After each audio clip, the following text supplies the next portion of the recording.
OJ's GPS Philly Soul this weekend. It's going to be cool. This is the Bennington Show. I'm Ron Bennington. There's Gail Bennington. Yo. And I'm Ron Bennington. GPS Philadelphia 1970s, the Philly Soul sound. One of the great sounds of all time. And we've got it for GPS this weekend. That premieres this Saturday at 3 p.m. East on Deep Tracks, Channel 27. You know, we could have done just the whole show on the OJs alone. That money song, remember Trump used to use that as his money, money, money, money. It's so funny. And I remember before, too, he brought them on to do that live, like at one of the finales. Really? Yeah, they're just great. God. They all look to me like Cedric the Entertainer. I don't know what it is about the OJs, but they just have a straight, that well-dressed, bulky man look. That's a classic. Yeah, it's just great. That's like classic, like fancy black man style. It's really, it's one of the best looks of all time. Just the throwback. Remember in that, when they did that tour, the Kings of Comedy, and Steve Harvey was doing, I'm a 74 man, and he just kept playing songs and like just dancing around, and the audience would be going crazy. It was hilarious. All right, so we haven't done one of the Twitter contests in a while, kind of first responders. So Saturday, what time? 3 o'clock? 3 p.m. East. By the way, this is perfect Saturday afternoon music. We'll be doing that. Gail will do, you follow on with Gail's Twitter, but we'll do, how about a signed Hall & Oates Rock and Soul album, which, they go back and cover a bunch of those kind of songs. Very cool. I believe that's the album, right? Yeah. It's not Our Kind of Soul. Is that a different one? Let's look it up. I'm gonna double check that one. Huh? Well, you sent an email to somebody. I'm gonna shoot some emails out. I had a thing with Chris that he sends emails and he just assumes that what he said is done by people.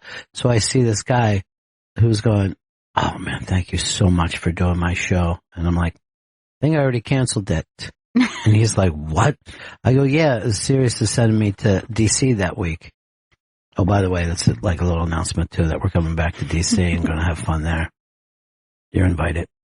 But, what's on that album? What's on the Rock and Soul album? It's a greatest hits. It's a Say It Ain't So. Say It Isn't So. Oh, it's their stuff. Yeah. See, I got that confused with, the cover album. Our Kind of Soul, which they go back and do Philly Soul scenes. So this is great. If you're a Hall & Oates fan, this is vinyl, all their greatest hits, signed by them. I should have kept that. I know I should have bought a turntable. Please tell me you have two. Just one.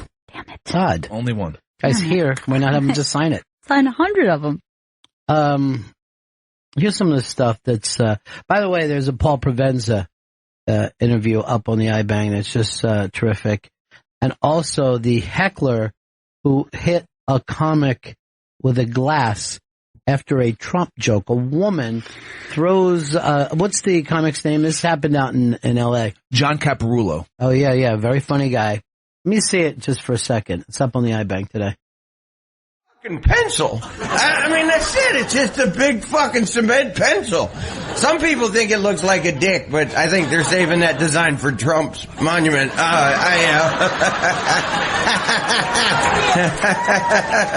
No, fuck you, stupid, alright?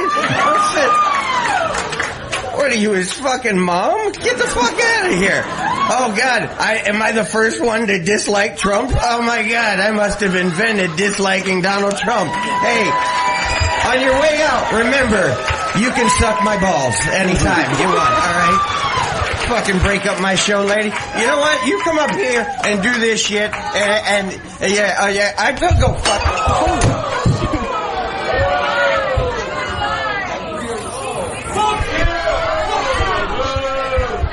All right, so she smashes him with a glass, and obviously people are, freaked out that somebody could get that mad at somebody's joke that they could hit him with a glass. But I kind of like the idea. I kind of think that if you don't, I don't know, this might be radical and progressive.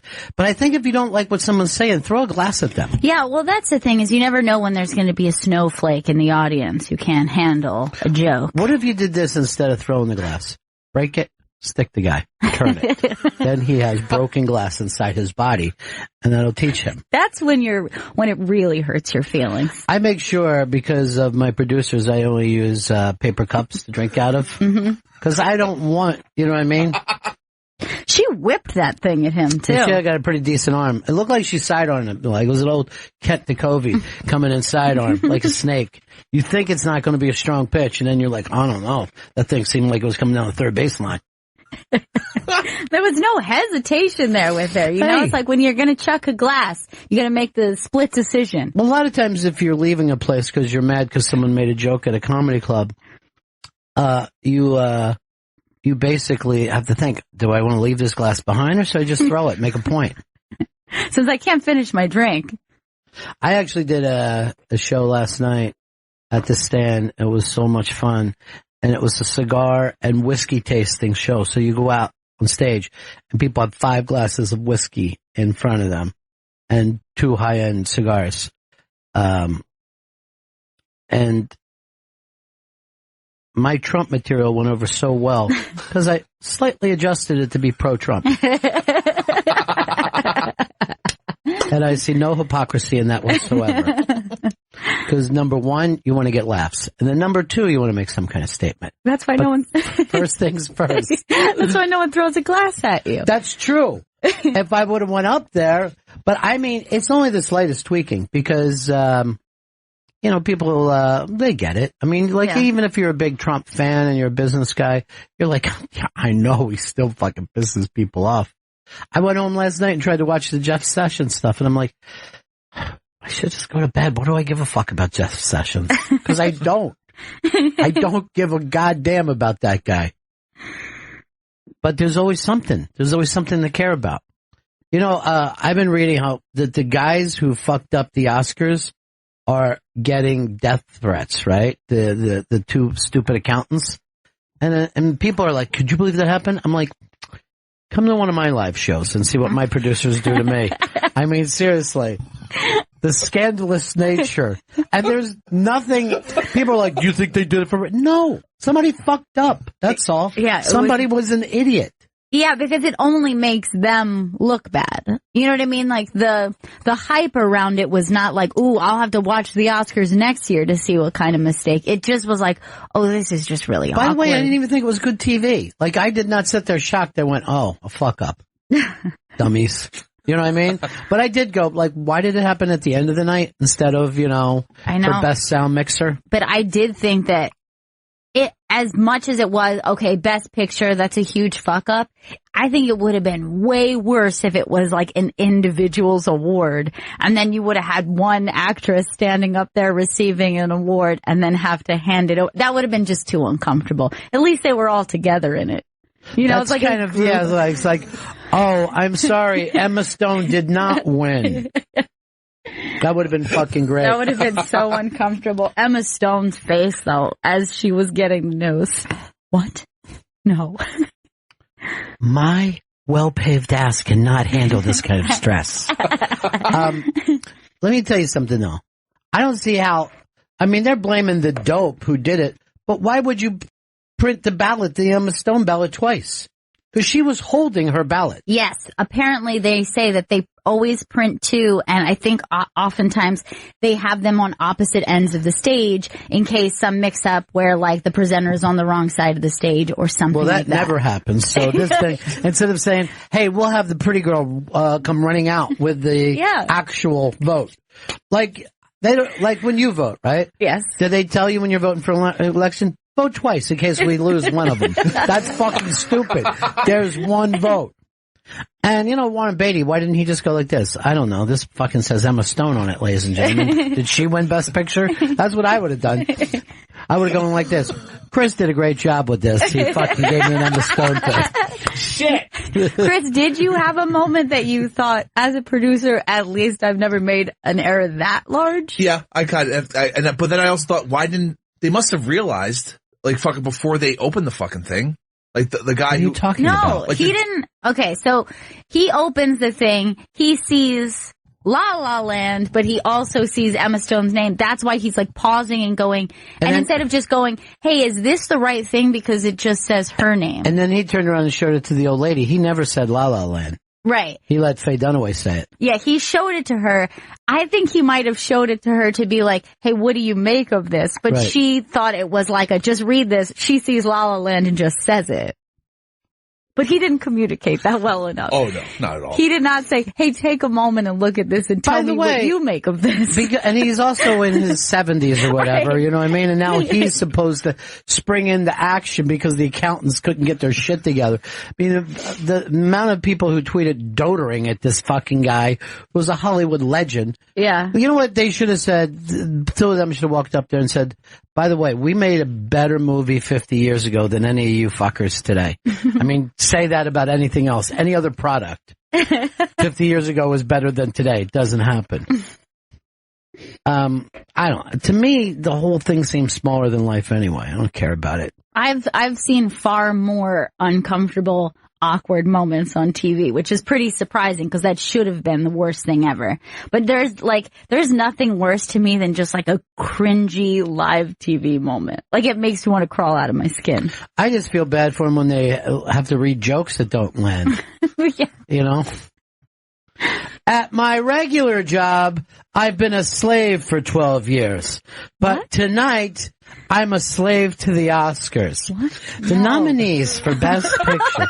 You know what is my worst fucking thing that any of them ever do? They walk out and go like this. Samuel Beckett once said, theater is the and you're like, well, look, why don't we fucking book Samuel Beckett? You know what I mean? You don't get a chance to fucking rip him off, right? Louis C.K. can't go on stage and go like this. George Carlin once said, you know what I mean? He's got to come up with something new. So do you fucking Hollywood pricks. You can't reimagine a speech. The writers are just stepping back. Yeah, a lot of these are quotes. Should we cut these in half or? Dying is easy. Comedy is hard. Well, I forget who they always quote with that. Some fucker. I don't say this. That's a wrong quote. You much rather go do comedy than fucking physically die. Ask anyone who's dying, you want to keep this going? Or do you want to get up at UCB tonight and try your best? I don't have 5 minutes. I guess I'll die. I'm going to do that at Creeps for Kids. Find out who did that quote, too. Comedy is easy. Because it gets, dying is easy. Because it gets quoted constantly.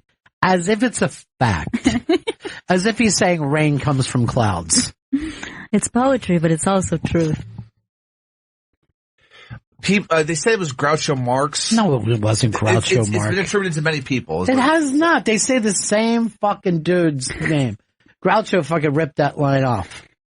By the way, I don't know why we can't get this thing straightened out, Chris, where I could just see the person's name like the old days. Hi, you're on Bennington Show. Who's this? Yeah. Ed? Yeah, go ahead. Hey, buddies. So the Oscar mix-up, there's a picture went out of a crowd reaction shot, and you can see The Rock in the audience with a look on his face like he's about to have to spring into action to straighten things out. The Rock is just confused wherever he goes. He's a very nice man who can drop the people's elbow if need be. But there was nothing for him to do. Kimmel, I think, had to run up from the audience. He was going to end the show doing his 900th fucking Matt Damon joke in a row. That made you sick? No, it's never going to end, is it? It's But constant. I like that it actually got increasingly more cruel. Like the last one wasn't so much funny. The last one was just like, Matt Damon's gonna lose this award. And there was no real joke. It was just a mean statement. Then it goes like this. Matt Damon is here, and as you know, he's a fish fucker who puts a small dick into a fish's vagina, and then he pumps it. Matt Damon. Here's his a meme of Matt Damon I have where he's eating a spoonful of shit.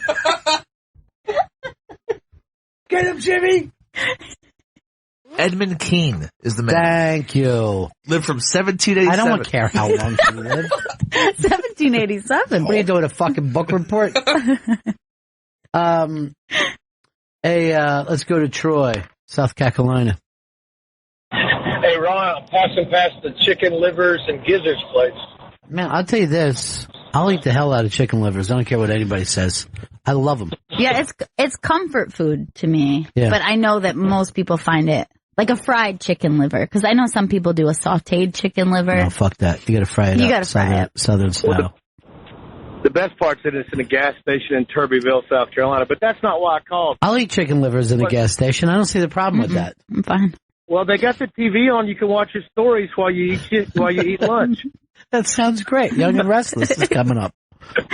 Anyhow, what was it, 2-3 weeks ago? Lopez had somebody freak out at a show.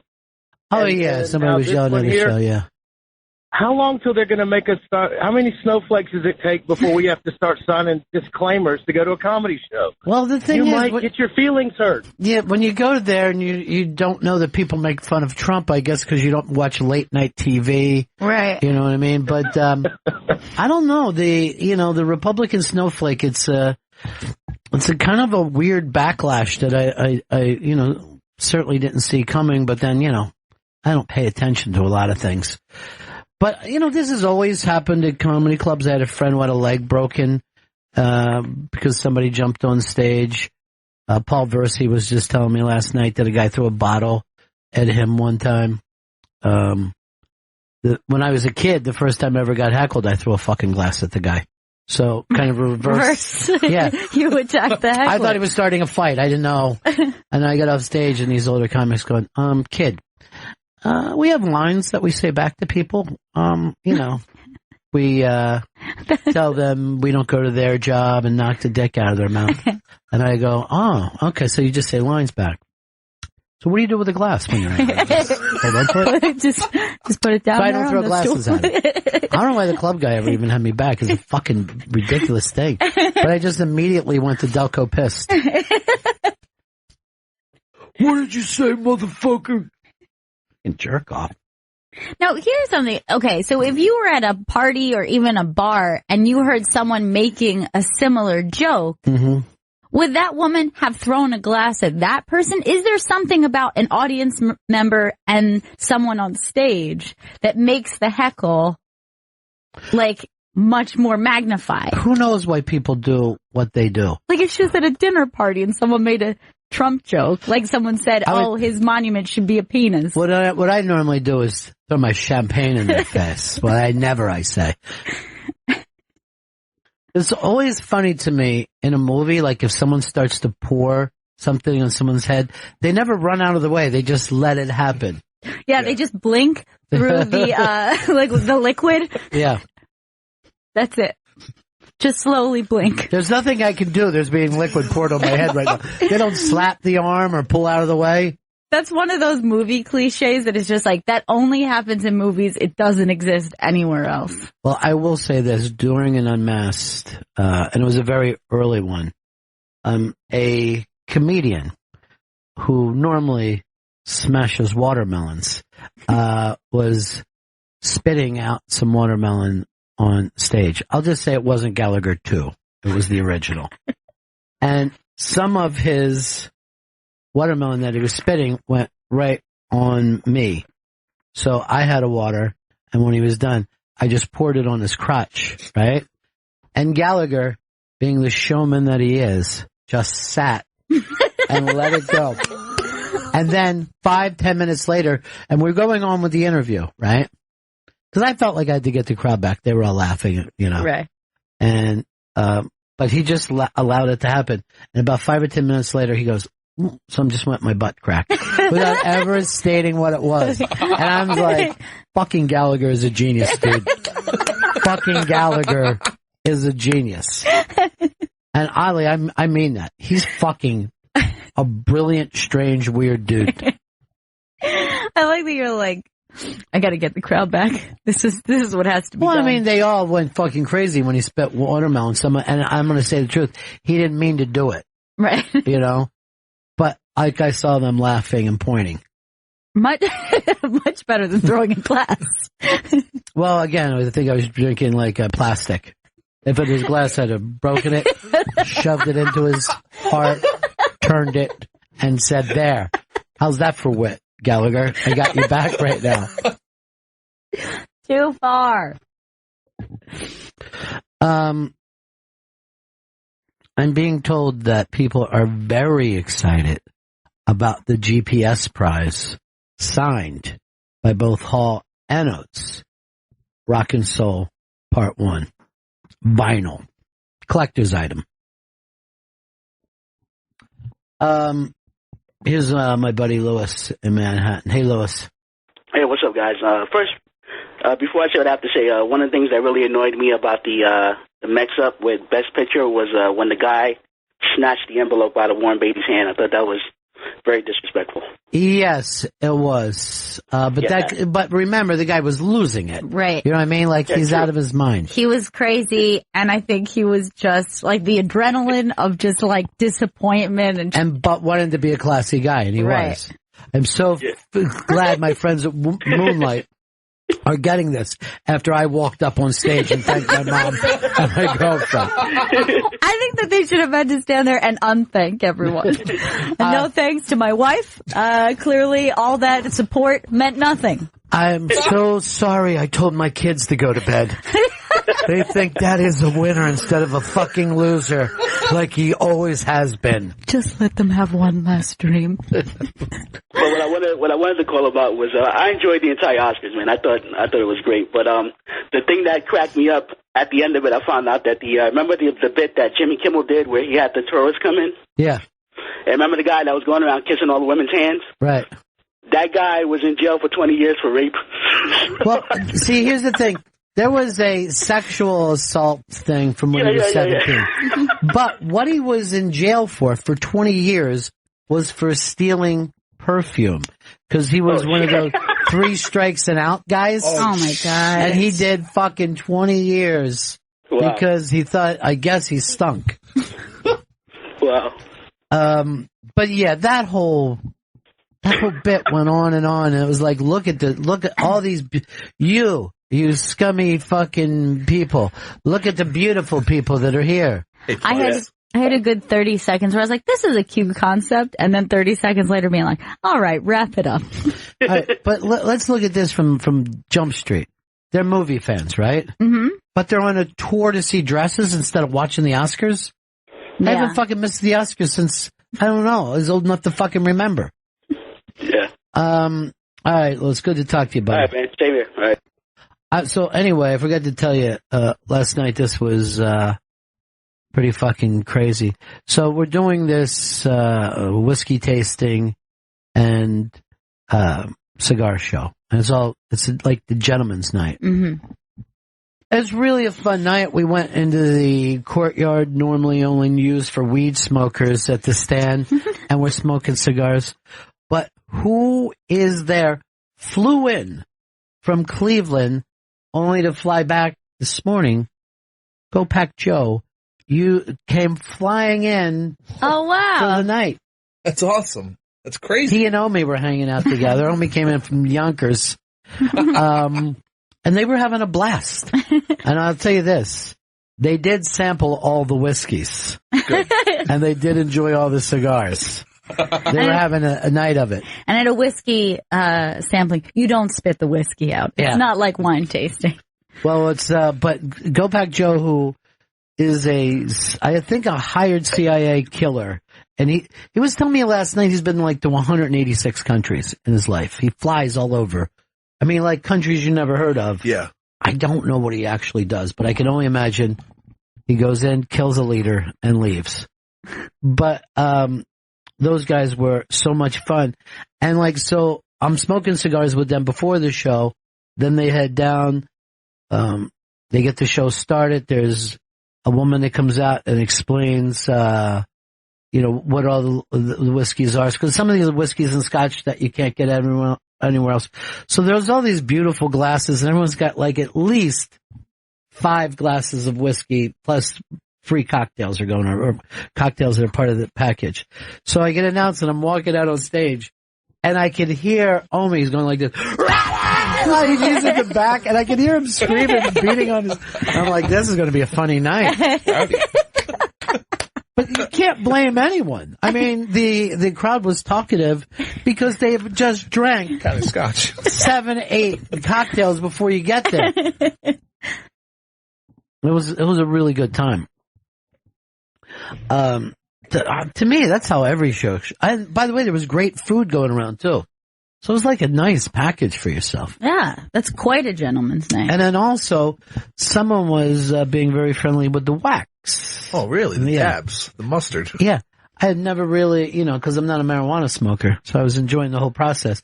He's like, when someone, I go, I want to say no, but maybe my problem isn't dabs. I don't know. I'm not a fucking genius when it comes to this. Look who it is. Hard Rock Johnny. Hey, Johnny. Hi there. Yeah. I think I'm going to have to start stepping up my game a little bit if people are coming from Cleveland and I can't come from within New York.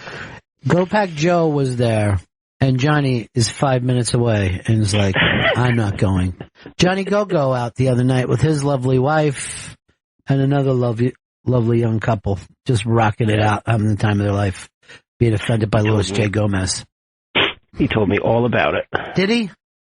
Yes, he said it was wonderful. Then he also said, Johnny, after this, I want to make sure that those men's rooms are clean.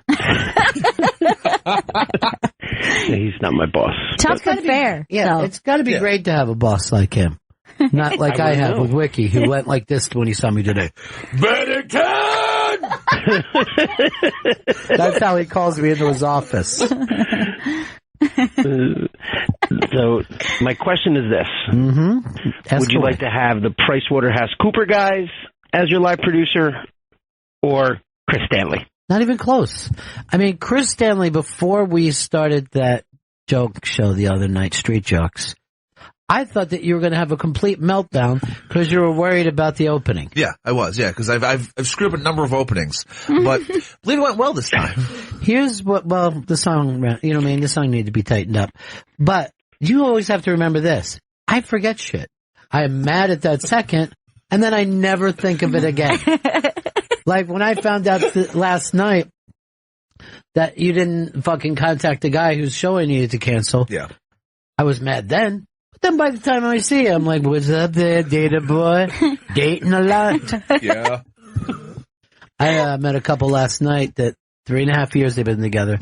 They met on OK Cupid. Oh. Yeah. I know it's like more and more people that is their love story now. I want to say millennials and even older, particularly a lot of people who are divorced, right? When you get back into the game, like let's suppose you're in your 40s. And you just divorced, or unfortunately your wife or husband dropped dead of a massive heart attack.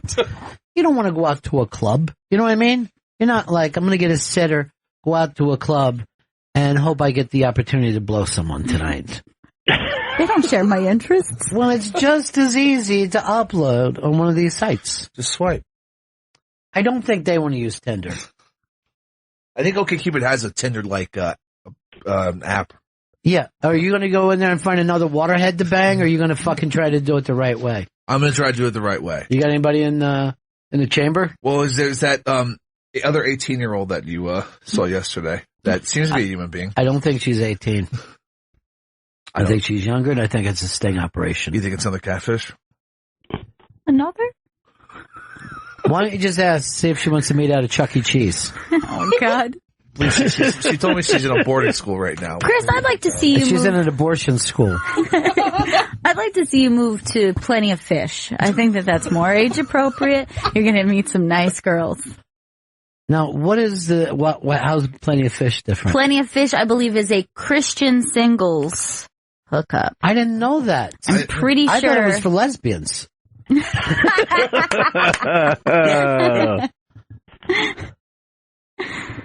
I didn't know. Why don't you go on J-Date? I have gone J-Date, but I lied. You don't look Jewish enough. No, I say I'm just Jewish. That's one of the options. Yeah. And what do you mean, just Jewish? There's like Orthodox Jewish. or not Jewish. Say you're Orthodox. That ought to fucking do. That ought to open it up. There's some attractive Orthodox Jewish women out there, man. Shit. Dude, there's another one people are sending in. I think would be great for you. Farmers Only. They have a big jingle that's hot with people.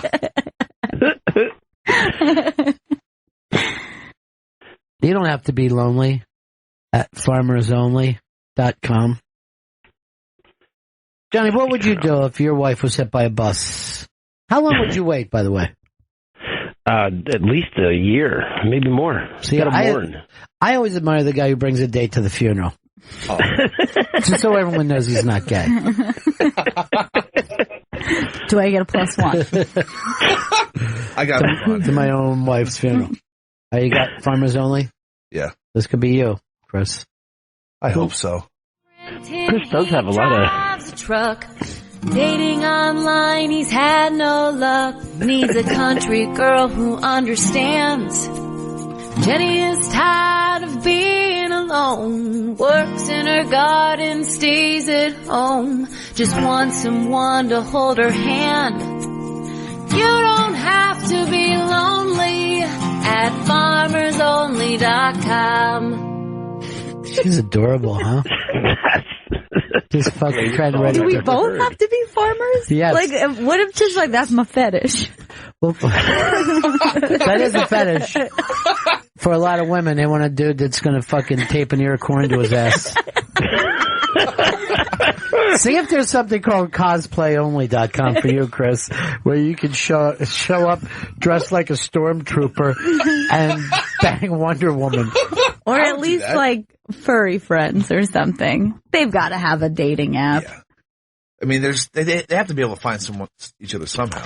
A lot of those furries just go into the blanket with the hoodie now.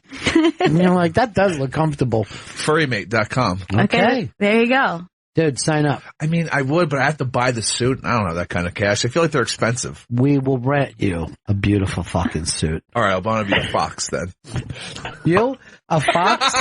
Just a lightly used furry costume. I think Fezzy has an old manatee fucking suit he can give you. Is that furry enough? I mean, I know it's a mammal, but there was a time when we were doing Run and Run, and we just get into stupid things. So I kept calling Fez Snooty the manatee. That was fucking named after some manatee got caught in something or something. So then we do this fucking live gig, and Fez shows up in the Snooty the manatee thing. I don't want to be doing this, but why would you put it on? You know what I mean? If you're not the concept is... But the song was playing, and he was just all pissed off, just putting his flipper back and forth. I hate this. It was like seriously one of the funniest things I ever saw in my life. Fucking Snooty the manatee. Ever notice this? When they have something like this, they never give it a nice fucking name. You know what I mean? No, they always they treat it like shit. Yes, they do. This one-eyed dolphin, Blinky, we call him. All right, Johnny, it's great to talk to you, and really, you and Go Pack Joe ought to just switch lives sometime. That'll come to the next thing. Well, we're doing Creeps for Kids Monday night with Robert Kelly. Will? I can't go to that one. I'm going to the Oh, God. By the way, Bobby Kelly wasn't at this cigar thing last night, and as far as I know, it was his idea from Jump Street. Oh, no, that's sad. But I think he was in Aruba or something, because he's like a big cigar smoker in terms of like taking it serious. Right. I smoke like a fucking guy who runs a junkyard. I don't give a shit. You know what I mean? I'm not going to sit around talk about degassing it and the perfect clip. I could give a shit. Degassing it? What's that mean? It's something I could tell you. I can't tell you about it, Chris. You're not a cigar smoker. You're not privy. No. It's also called a Tony V by certain people in Boston. All right, Johnny. I'll talk to you later, buddy. Later. Love you, kid. I want to ask Jen something, because I know that you follow along with the young hip-hop scene. Yes, I do. Will Smith has a son, right? Jaden. Are you into him at all? I think he's cute. Yeah. All right, I just want to show you, this is up on the iBang. First of all, these kids are far too confident. Whip my hair back and forth. And her brother, I don't whip my hair back and forth. Their confidence level is on a Will Smith. You know what I mean? Like, Will Smith to me is the most confident man I've ever seen in my life. Then he marries an incredibly confident woman, right? Yes. But both of them have achieved some things. The children came into the world, out of the womb, incredibly confident. I've never seen a family like this. All right, so this is called, what's the name of it? Jaden Smith reads mind-blowing facts about the universe. All right, so this is him. Now, by the way, the voice goes by, but he's just standing there most of the time and just having his mind blown. All right, let's play this. The human brain takes in 11 million bits of information every second, but is aware only of 40. In an average lifetime, human skin completely replaces itself 900 times. You see your nose all the time. Your brain just chooses to ignore it. Mind blown. There are more synapses, nerve connections in your brain than there are stars in the galaxy. My God. You were once the youngest person in existence. On Saturn and Jupiter, it rains diamonds. How? Human saliva. Let's just stop. This is like if Stephen Wright wasn't funny. How? How? Magnets. How does that work? Mind blown. Contains a painkiller called opioorphin that is 6 times more powerful than morphine. Sharks have been around for longer than trees. That one's hard to believe, but it's actually true. There are more stars in space than grains of sand on Earth. 50% of human DNA is shared with a banana. Unbelievable. There are more ways to shuffle a deck of cards than there are atoms on Earth. If you drilled a hole through the center of the Earth and jumped in it, it would take 42 minutes to reach the other side. There is a jellyfish that is immortal. If you add up the total amount of hours that World of Warcraft players have played the game, it comes out to over 6 million years. I actually play World of Warcraft, so that's really funny. 1 teaspoon of honey is the lifetime work of 12 bees. When the oldest living person was born, they had an entire different set of people on the earth with them. No one was the same. Strawberries aren't berries, but bananas are, and so are watermelons and avocados. How? For every human on earth, there are roughly 1.6 million ants. My whole life has been a lie.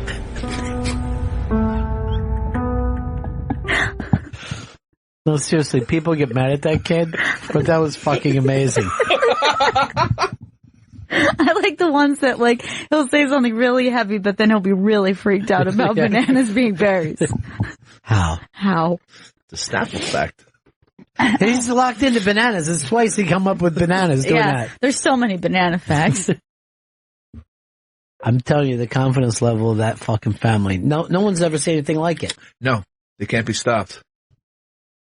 Except for by, bad reviews and no one showing up to the movies anymore. Will was the biggest movie star in the world for a while. For a long time. Yeah. But Jada Pinkett Smith is an insanely confident person. Like, Yes, she is. I watched an interview with her where she was sitting with her daughter and she was telling this thing about why she puts herself first before her children. And she was saying it with such confidence while her daughter had to sit there and be like, okay, I accept this. And she's like, I have to. This makes me a better parent. I am the most important thing. And then I think she like put Will second and then the children last. And then her daughter's like, okay, I accept this. I'm like, what? I whip my hair back and forth. That song was pretty good. It was great. It was a really Everything good they song. do was great. That's the thing about the Smiths. The Smiths talk so crazy that everybody thought they were Scientologists for a while.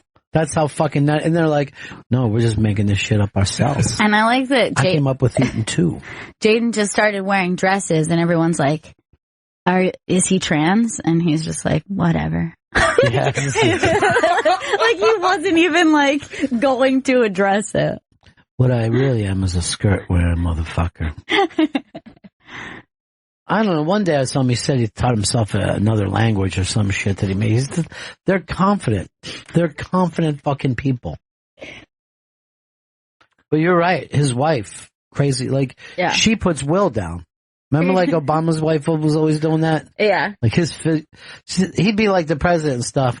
And, like, he would be being interviewed by Barbara Walters. And then his wife would just go, his feet stink. They're like a sitcom couple. Yeah. I better not catch you smoking. He's like, well, okay. He gives in to his wife, too. Yeah. Obama don't mind fucking taking a knee. Nope. Speaking of taking a knee, it looks like your favorite quarterback of all time has left San Francisco. Colin Kaepernick. Yes. Looks like he's out, yeah. He is out. He said, I'm leaving right before he got cut. You think anybody pick him up? The Jets, I think might pick him up. Look, this guy was at a Super Bowl 4 years ago. And 4 years ago, we're like, he's fucking good. You know what I mean? I don't know what happened. You know, when you don't get blocking, it doesn't fucking work, no matter who you are. I think somebody's going to pick him up, whether he knees down or not. He can still run, too. I just said knees down instead of kneels down. He knees down sometimes. AP is also out there. The Vikings aren't picking up his option, so now he's going to hit the free market. Yeah, you know where he's going to go? I think he's going to go to the Raiders. I think he's going to go to Minnesota. I think he's going to let them pick him back up for less money. Who wants a 32-year-old running back, 33 by the time the season starts? And before he got injured, he wasn't looking very good either last season. I think he finally hit the wall. But I think he goes to the Raiders. I think fucking Mark Davis throws some cash at AP. They already got a great running back. That guy's leaving. He's See, this is why I can't fucking follow football. What's the whole point of building a team if people leave? Latavius Murray's out. So where's he going? I think he's just like Jets? testing. I think most players go to the Jets. Like It's always a way to go like LD and not be good. Yeah. And then Revis fucking Island they just had again. They're like this. Even though we were bragging about him, we just looked down. He's got the worst fucking stats in the history of the game. We're paying him an enormous amount of money. He says intercepting shit. He's half of a drunk. And then, I don't know if that's true. Then I think he got into a weird fight or something a couple weeks ago. Yeah, that had nothing. Oh, yeah, he's got 4 felony charges against him. Yeah. But, beyond that, you're not fucking playing well enough. Like shit. I don't give a shit if you go out like OJ. Like, if OJ would have fucking murdered his wife in 76 or 77, people are like, yeah, still, he is a good runner. I just finally watched the OJ trial show. I went through and Did you watched love it? Twist ending. Yeah. I don't want to spoil anything. I don't want to spoil anything, but he got up and just started fucking helicoptering his dick when he fucking was. I didn't know that. Yeah. Now, was that on TV? I don't remember. He's going to get out of jail in a couple weeks, they're saying. Yeah, I know it's like parole starts this year. I didn't know it was like that soon. Well, it isn't, I don't mean, he's got to go out in front of the parole board. But they also said that he's got all this money coming to him too. He's going to be a millionaire again. Like, just because his retirement plan when the NFL kicks in. Right. And he had invested a bunch of money in that. So he's got fat cash coming his way. What he's got to do is stop pointing guns at people and then he'll be fine. Just stop breaking into hotel rooms. I'll tell you this, it doesn't ever look like they broke the guy though, right? Looks like he's just in jail having an okay time. Yeah. Obviously he put on some weight. It's going to happen. Jail food. You're just like, I don't know, what do you got back there? Mini donuts? Pure starch. Like you're just eating, like you get your regular shit food, but then they let you buy 7-Eleven food. Yeah. And you're just like, I don't know, I'm starving. Give me some Twizzlers. And, I'm going to swing by the commissary. Yeah. See what I can pick up. You get to spend so much money and you're just like, give me sugar dumplings. The dumplings filled with sugar, right? Okay. I'll eat a couple of those. I mean, what else am I going to do? Yeah. I'm in jail. Anyway, that's the juice. And people are asking, where's that thing? Just go to the iBang to see the Smith kid reading along. It's adorable. Jaden Smith blows his own mind for Vanity Fair. Did not blow your mind this time. By the way, GPS, Philly Soul, Sunday. Saturday. Sunday is like replay or something, but Saturday. And Gail will be giving out a signed vinyl, All Notes, Rock and Soul, Part 1. And that should be cool as shit. I will be giving it out, despite the fact it will be painful to let it go. But that's pure love. Yeah. To the listener. All Notes have got a tour coming up, summer tour. They always still draw well. They don't make any new stuff. They make new stuff separately. Yeah. It's a smart idea. Because people don't want to go see new stuff. They want to see the stuff they know. And then if they go deep, you go see them do their own thing. Yeah, if you not even deep, but just say, here's something I wrote 2 weeks ago when you weren't 17. I don't know if it'll mean as much to you. Billy Joel, to me, he's doing a stadium tour this summer, like a baseball stadium tour or something. He hasn't made a fucking record since 92. Nothing. He says, I mean, there's a guy who wrote his ass off between, like, let's say 72, 73, and 92. He's just constantly writing every day. And then he just said, well, nobody wants to hear new stuff. So, got enough of this stuff. It's 9 o'clock on a Saturday. Hi, everybody. You know this one? The regular crowd shuffles in. My name's Billy Joel. There's an old man sitting next to me. And he's from Kansas City, Missouri.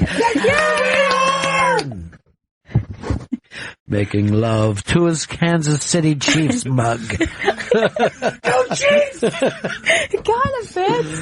Lendl said he won him a Super Bowl. Just everything he can do. Now, can we hear the real song? We enjoy the parody, but...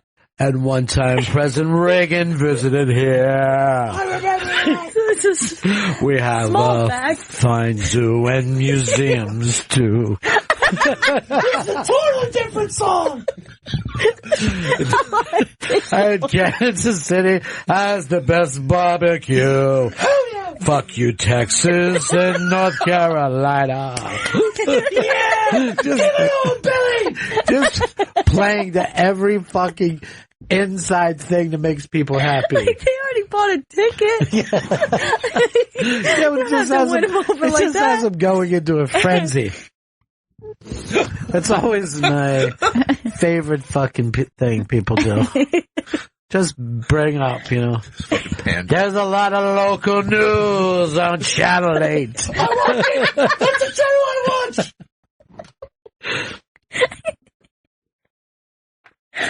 I don't know, because Billy Joel doesn't do anything like that. I don't know why we act like he did. He does, Ron. He's never done anything. No, you're right. Well, he doesn't, but I was too afraid to correct you.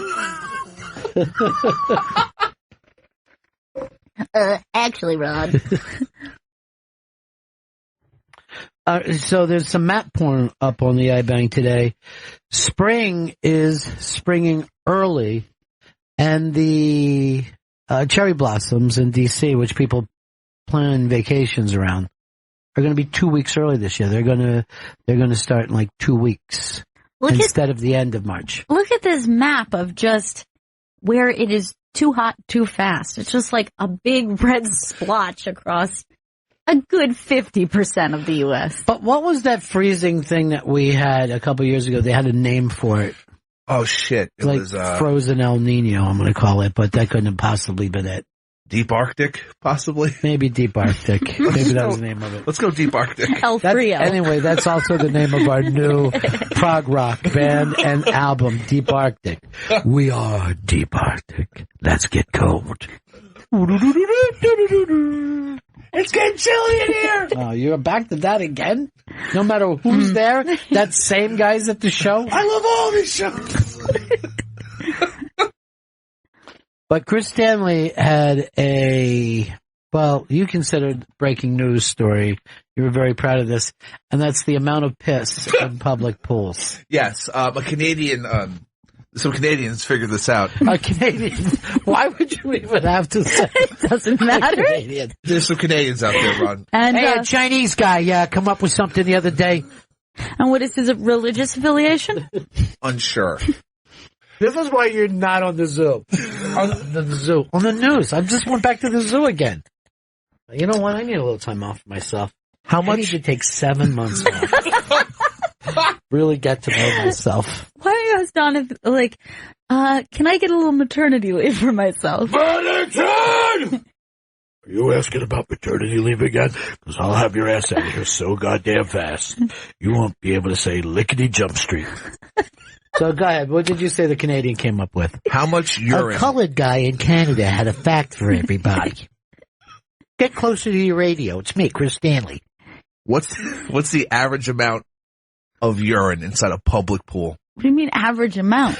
Like, quantity? Yes, quantity in gallons. In gallons? So we're already multiple gallons, because I was not going to go big that is the high. pool? There's a lot of factors. Yeah. I mean, Are we if talking it's a pool, Olympic-sized swimming if pool? it's a pool that 5 people swim in, or is it a pool that thousands and thousands go into? This is a large pool, the third of the size of an Olympic pool. That's not large. A third of the size. All right. So this is just But we know we're like gallons. a motel pool. Yeah. A hotel pool, you're probably going to have a lot less. I think it's going to be like 50-50. Excuse me, you got a little chlorine in my piss. Is this piss okay to drink, or is there too much chlorine in it? Cold piss. All right. So give me, like. Yeah, why don't you just fucking tell us? 20 you gallons. said- 20 gallons of piss. There's not 20 gallons. There's no way it's There's 20 not gallons. 20 gallons Reread of that. piss. Look, Over how much time? Reread that. There's not 20 gallons of piss. it's 20 gallons of piss. Well, okay, then. Look. They're not cleaning their pool very much then. All right, so it is a social faux pas to pee in a pool. But for 20 gallons of piss, then most people are doing it, is what you're and then, telling like, me. in this, they brought up like Olympic swimmers that they all piss in the pool and they don't give a fuck. Like Why wouldn't they? Bring up the graphic, I'm being told. You can't get it to work right? This is the graphic. Yeah, but I don't see anything on it. It's just a graph paper. Hold on. This is the graphic? Yeah. That is just a block of blue. No, all right, see the tiny little purple mark in the top corner? Yeah. That square? That represents 75 liters or 20 gallons. That doesn't look so bad. Actually, That's I don't want to be nothing. gross, but that doesn't look so bad. I'm saying, so you shouldn't be so freaked out. You went just the opposite. You made us guess. You screamed 20 gallons like 20 sounds like gallons. it's nothing. Then you show a graphic that we can't even see the red dot that represents 20 gallons. You know what a gallon of milk looks like, right? Yes. So you break the news, 20 gallons. That sounds disgusting and weird to us. And then you show this tiny little speck and say, there it is. There's the pee. I don't think you guys realize how much water is in a pool. What are you But thinking? you're not. Okay. But you didn't say how much water is in the pool. That would have been an exciting thing. But you went all Olympic Peter's piss like this is hideous, and then you show a dot that means nothing. I just want to know, what is your take on this? Too much or too little piss? Look. Yeah. Just see how hard it is to be the person doing this rather than the guy screaming stuff in the background. You could do that. But all you had to do was set the fucking table on this. And you show us a huge fucking map of blue and a dot that we can't find. Why didn't they put the dot in the middle? I didn't even know that was an infographic. So what you're saying is there's almost no piss in a public pool. Yes, but there's still 20 gallons seems like a But lot. it doesn't mean that. It doesn't seem like a lot. You just proved that it isn't with this. But if you hear 20 gallons, you're like, holy shit, that's a lot of That's piss. not the fucking point of the study. That's not the point of the study. If you would have said, hey, here's some things that sound shocking but aren't. For instance, there's 20 gallons of piss. But look at this red dot. Check it out. It's not as much as you think, is it? Why would you bring up Olympic swimmers piss in a pool? They piss in a pool because it doesn't matter. You know what? We're blaming. We should all be pissed in the pool no matter what. We are. All right, good. They Here's can't the thing. stop people. We're blaming Chris about how stupid this is, but maybe it's the Canadians' fault.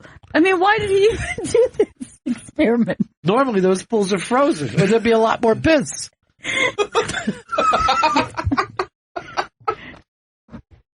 Oh my God.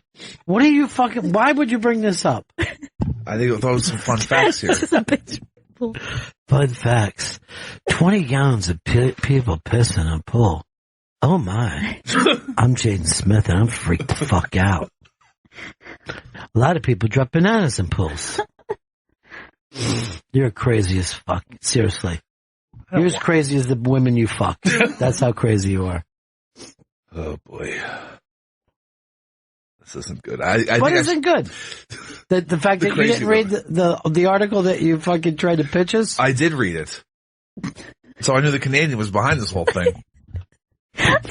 And that Ryan Lochte is fucking pissing everywhere. Jesus. Richard, Dallas.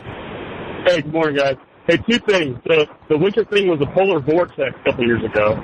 Thank you. And the average person's pool at their house is 35,000 gallons. I imagine most municipal pools are closer to 70,000 gallons. Well, they could even be much bigger than that. What would be easier to figure out is the amount of people that pee in a kiddie pool. Because those things have got to be fucking just mostly fucking urine. It's so warm in here. And some shit.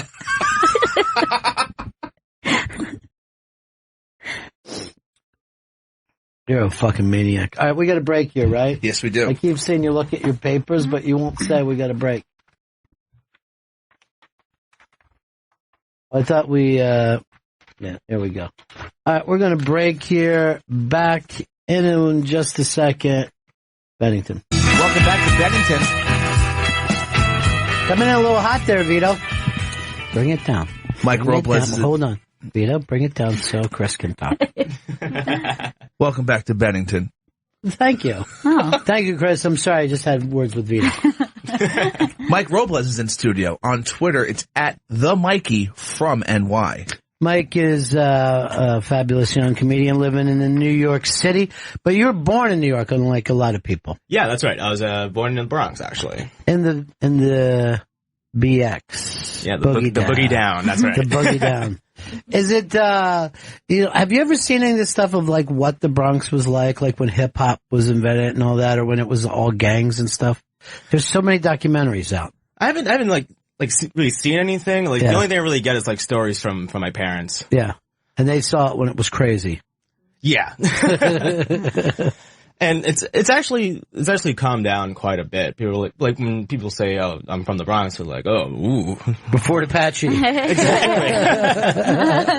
But now, nothing really goes on out there. I have been actually. Now that I'm thinking about it, holy shit. There was one time I got into a bit of a scuffle. Right. Jesus, it's probably... Yeah, but not like it used to be where you're like, uh-oh, it's the other gang from the other neighborhood. Right. Yeah. It wasn't like, let me leave the house, strapped to the, Well, some of the stuff that I saw, like the gang thing was almost block by block, but then when hip-hop started, like a lot of the gang guys were running hip-hop shows, and they're like, wow, this would be better if we had guys from other streets come over and enjoy the show. And they literally just stopped fighting and started making money off of putting these shows on. It's amazing when you think of one little thing could change stuff. Well, the Bronx has got to have its time with gentrification. It seems like every borough is going to go through it. It seems like... I don't know. I think the Bronx is far enough away from Midtown, though. You know what I mean? Yeah. To not deal with that. Well, I mean, it's far. It's actually quite convenient to get to the... Well, depending on where you go in the Bronx. Like, from where I'm from, it's like a half hour from here. Right. By train. Which is a lot further than Brooklyn. In Brooklyn, you got, all the gentrification. But, if you go to Harlem now, the white people in Harlem are starting to outnumber black people. When is that so? When you're on 125th Street, yeah. It's gotten very weird. Like, it used to be like, hey, I'm on 125th Street. I guess I'm hip. You know what I mean? That's how white people felt like, I'm really... kind of showing how hip I am. And now you're there and you're like, this kind of looks like the Village. Yeah. Strange. There's no more street cred. It doesn't seem like there is.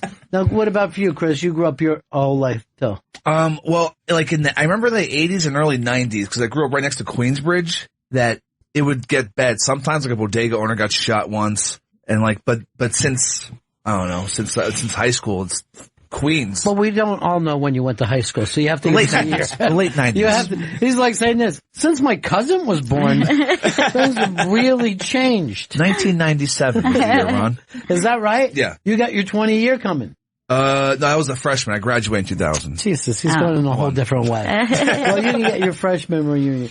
Didn't you go to a reunion not too long ago? I went to the 15-year reunion of Brooklyn Technical High School, and I believe I was the only white guy there. I remember thinking, I didn't think I was the only white guy in high school. But it was very weird, and I didn't recognize he's the only anyone. white guy who came back to the reunion. Why don't these things dawn on you? I used to remember I had some white friends, but I guess I didn't. I guess they were all black. He just assumes what's ever in front of him at that moment. What happened? Yeah. What happened was all the white people graduated and are like, thank Christ I made it out. They move on. I survived. Yeah. You were the only one who didn't go to a decent college. Exactly. Well, you went to a decent college. You were thrown from it. Yes, I was asked to leave and never come back and arrested. That'll do it.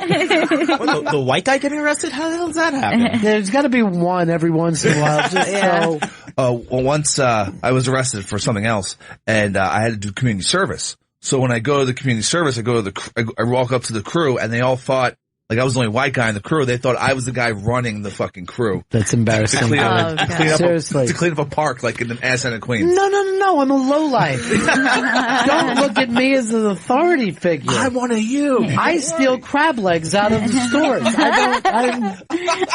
You just assume I'm a criminal? Yeah. And even the guys who were running the program were like, what the fuck are you doing here, kid? I'm like, come on, what? So what? I commit crimes too. I feel like they were being kind of racist. Well, it is. Yes, white people can be just as criminal. And not just white collar. There are also, in Chris's case, a no-collar criminal. A guy who walks around with his shirt off. No matter what the event he's attending. It's okay, right? Come in with no shirt on? No, it's not. Why not? It's a wedding. I mean, you have to have a shirt for a wedding? Come on, I want to let it breathe a little bit.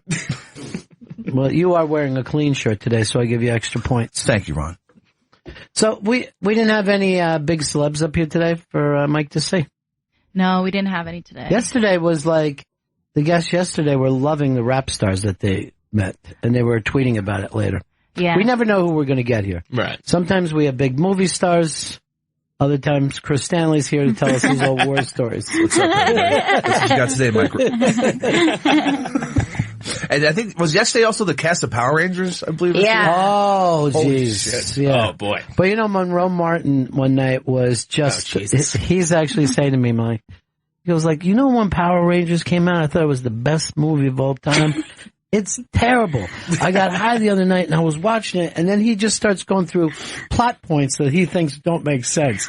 Not that this is a movie made for 6-year-olds. Well, if you watched the show, you would not expect much from the movie. I mean, the show, was preposterous. Yeah. It was, it was like a Japanese, they were doing the thing where because you can't see their faces, they have to move as they speak. Like, come on, guys, we've got to do this. Oh, that was one thing that just killed me about watching the show. Yeah. It's like, yeah, let's go. What did you grow up watching? What kind of weird TV? Because I don't think anything has gotten better than the Flintstones, and I'm gonna seriously, I don't know why they even make Pixar films. I'm like, why don't they just rerun the Flintstones? It's funny enough. See, I was weird enough to the point where I was watching older stuff. Like I was big on the old Tex Avery cartoons and stuff. Oh yeah, those stuff were great. In fact, that I want to say maybe it was about 20 years ago. They actually had the Tex Avery show. It was a half hour of just old stuff. What was he? He was Cecil. Wasn't that Tex? He was Cecil the sea monster. Look up his stuff, Chris. Because these guys, the early guys that were making cartoons, I don't even think they knew whether kids were going to like them or not. Yeah. I was the text. These are the ones that they use a lot of classical music because it was free. Yeah. All right, Cecil the Turtle, Droopy, Chili Willy. Well, Elmer Fudd isn't. Elmer Fudd. Bugs. Now, how could he be? Was he with them? Was with Warner's and off on his own? Too? Yeah. Yeah, because he's credited with creating also Elmer Fudd, Bugs Bunny, and Scrooge Squirrel. Cecil wasn't a turtle, was he? He's a turtle, yeah. I thought he was like a sea monster. No, he's kind of like a sleepy, slow, wasn't he just kind of a sleepy, dopey turtle? They're all. So a normal turtle. Yeah, really. He didn't go far with it. Yeah. Well, who was the one that did Cecil the Sea Monster? Because that was Bob something, I think. But these things were like really bizarre, and they might have even started making them before they even had TV. You know what I mean? Bob Clampett. Bob Clampett, yeah. It was Cecil the Sea Monster. And Beanie Boy. Yeah. Who's Beanie Boy? That was his friend. I think he was his own, like, it was almost like Calvin. Like, I think Beanie was the only one that could see Cecil. All right. Oh, Beanie Boy. Yeah, he wore a beanie on his head. So he got the name Beanie Boy. That looks like an acid trip gone wrong. It really does. And as a matter of fact, people they found out that older kids would do acid and watch cartoons. Like when they brought Fantasia back, it was just acid heads, like at colleges.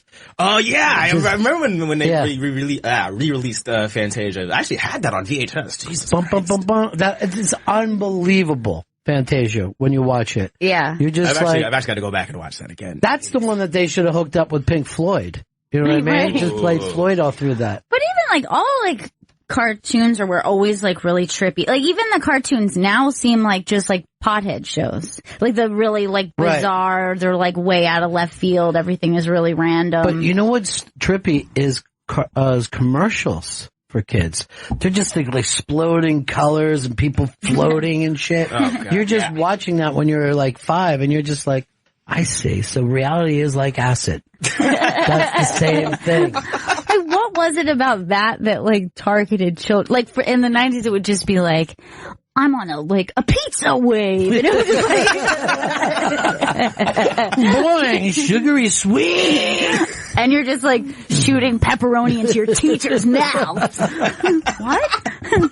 Anchovies. That kid is so cool. That kid's rocking. I mean, I want to be like that, dude. But can you imagine like your job would be to sell things to children, but you're really saying, here, bug your parents about that. I was actually one of those people. Really? Yeah. A couple years back, I used to be a demonstrator for a toy company. Really? And we had a station at the Toys R Us in Times Square back when it was there, as well as the FAO Shorts that was there as well. And the product, I'm going to plug them now, even though they're like pretty much now defunct. It was called a Miyachi. It was kind of like a hacky sack, but for your hands. So instead of just the feet on a flat object. So like, the only rule was like no palms allowed. So the idea was to just do tricks. Wow, look at that. That's with your phone. Jesus. Yeah, that was part of the pitch. There, you can do it with anything. Here, and then I hey, dudes. 7 phones later, I'm like, maybe I should stop doing this. But yeah, I put on the voice and everything. Hey kids, what's up? Oh my God, that's perfect. All right, this is the guy doing the commercial. This is the Miyachi. All right, let me see a little. Oh Jesus! Kick it, flip it, and stick it. It's Miyachi Mania, and it's one of the coolest new crazes sweeping the nation. I'm Steve Oakes, the Miyachi Man. This is Kid Miyachi, and that's Crazy Ivan. And this is the Miyachi original hand sack.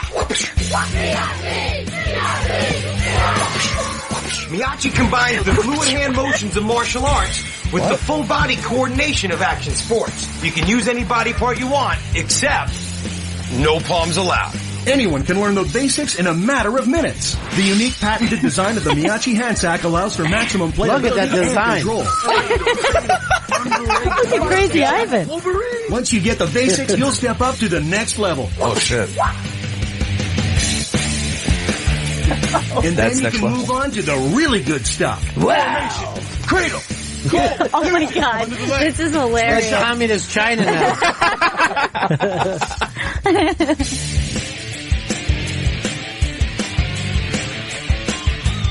I love this, man. For a little while, you were Duff Man, but for kids. Just about. Duff Man. Jesus, my teeth hurt watching that. Miyachi, a toy for boys. Just for boys. Boys rule, girls you drool. That must have been fun, though, working. Oh, yeah, it was a blast. Yeah. Just like knowing, like learning the business of sales and like. Right. And then just just meeting cool people as well. People from other like toy companies and stuff, like Marvin's Magic. Like, those guys are cool as hell. Like, I actually started doing magic because one of the guys was like, hey, here's a couple tricks you can learn. I'm like, oh shit, here we go. How good are you at magic? I'm fucking horrible at magic. Because that is like a lifetime to really be great at it.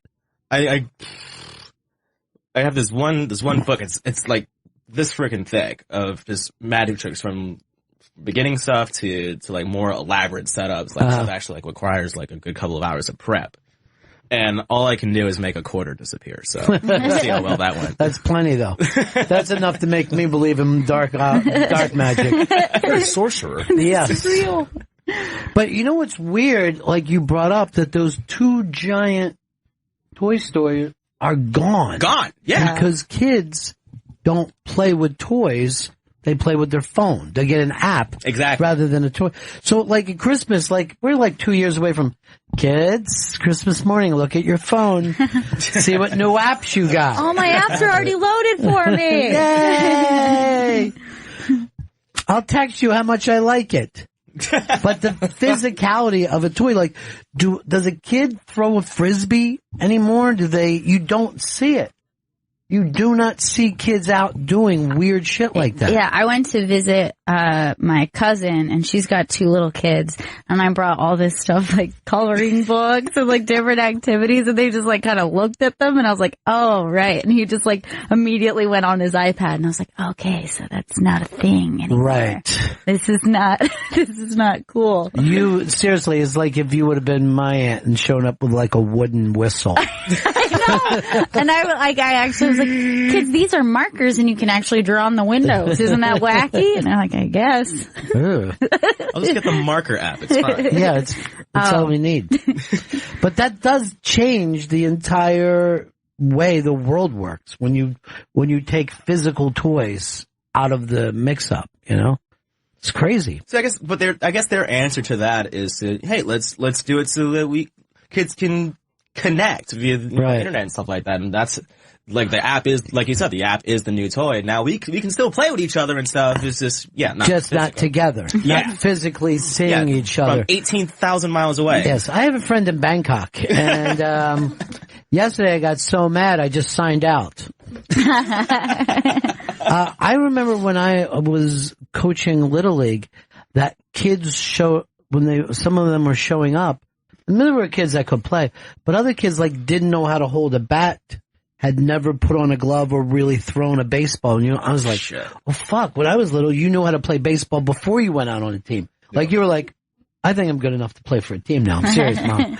I've been playing in the backyard with all my friends for 3 years and I'm ready to play. So I couldn't believe it when I met kids that were just like, how do you hold this stick? See, oddly enough, with baseball and me, I didn't learn how to play baseball until I got signed up for a league. See, that's the thing. Yeah. Because your parents probably were afraid to let you be outside playing with all the kids. Yeah, probably. Because the world has changed. Where people don't I have a friend that works here and she lets her kids go out and play or walk home from their friend's house and she'll get calls like, hey, I just saw your kids outside. And where's this? This is in Jersey. Yeah. And they are frightened that the children are alone. Like, the whole thing of, like, we'll have a play day for our children, that would have killed me. I'd sit there and have my parents watch me play and be an asshole. Like, this is the stuff I didn't want to see my parents, you know? I didn't really want my parents, talking too much to the other parent. You know what I mean? Like, like, you didn't want them to get too close and start, passing information back and forth. Dude, you had one friend whose parents were like, let's get together. We ought to get together. And I'm like, they said to your mom, I'm like, they want to fucking hook up, those two. So it was like, keep when a couple is saying to another couple, we need to get together. You're like, I get what you're saying. Ski party. I mean, it's either that or talk shit about each other's kids. Yeah, I have no time for that. I'm certainly never going to be involved in children gossip. You know who's not good at math? Billy. I don't give a fuck if Is there children gossip? Oh, yeah. Oh, yeah. Parents And then, will like, talk about the other kids all the time. They'll talk about the other kids, and then they'll talk about the other parents. You know, like, oh, she's not on the PTA, and like, you know, Right. she sends them to school with Twinkies. I mean, can you believe she would do that? Oh, that you know, was- that's the kind of like That was the parent other thing gossip. when I was a coach. Like, it would be every mother, like, they would switch it. The mother had to provide the treats after the games, right? And some mothers would be like, here's carrots and lettuce and juice box. And then the other one would be like, here's just a bunch of sugar and some Fritos. You know, you dip them in and eat. And the other parents would be like, I don't know if that's right. I'm like, I don't give a fuck. Just throw it on the ground. You get food when you get home. It's not a big deal. I was always a fairly, like, my mom packed like a healthy lunch kind of mom, but I was always like, if you think about the kids who didn't have that, like, I don't even think they could be brought to school. Like, my best friend had the same lunch every day where she had a Fluffernutter sandwich, she had a bag of Doritos, she had a can of Coke, and then her mom then gave her an extra side of fluff with a spoon for her dessert. Holy shit. Nice. Yeah, she just fucking gourmet died of over here. heart failure 2 years ago. And we were like, dude, split some of that fluff with me. Just give me one spoonful of fluff. There was a kid in grapes over here. I'll trade you some fluff for a cheese stick. There was a kid in my elementary school, and this kid used to have peanut butter and maraschino cherries, right? Just maraschino. I guess his mom was like a fucking old liquor. She was just like, it's jam like. Yeah. So I used to say to my mom, I'm like, hey, can we ever have peanut butter and maraschino cherries? She's like, what are you, fucking nuts? I'm not giving you that. They'll take you away. This is just red formaldehyde. You cannot have that. But I'd be looking at him when I'm having lunch. I'm like, he's fucking living the life. That kid over there, it's like he's Dean Martin's son. Look at him. I have never heard of that before in my life. I never heard of it before or since. Now I'm going to go home and try maraschino cherries and peanut butter. It looked like it was the best thing that's ever happened. Wait, did he dipped it? No, he just had them just laid out on his peanut butter sandwich. In place of jelly, just a bunch of maraschino cherries. Oh, shit. When you put it that way. Yeah. Mike Robles is in studio on Twitter. It's at the Mikey from NY. We know. We're sitting right here with him. Let's let everyone know. Let's let everyone know about the Twitter account, too. I mean, he told us all about toys and what's going on there. Maraschino cherries. Yeah. Chris, we all made fun of you together for, I forget what it even was now. Being a scumbag, I believe? Yeah, probably. That might have done it. That might have been what it was all about. By the way, when we were talking about Billy Joel earlier, Liz Fire said that she saw him on in New Year's Eve, and she goes, it was 9:00 on a Saturday, and we all lost our shit. So he started the song exactly at 9:00 on a Saturday. Brilliant. It's good. And everyone's like, I can't fucking believe this is happening. It's real. I'm inside a song. That's the funniest shit ever, though. Order me a tonic and gin right now. No such drink. No such drink at all. What do we got? We want to promote this GPS show we're doing on Saturday, Chris. That's GPS. Sorry, Chris, I stepped right over you. GPS premieres on Deep Tracks Channel 27 this Saturday at 3 p.m. East. And tweet us, and you can win a copy of signed vinyl, signed by Hall & Oates, Rock and Soul Part 1. That's a really great price. It's a really, really good price. I like anything signed by people that are getting older, because you're like, hey, this could be the last one. This could be it.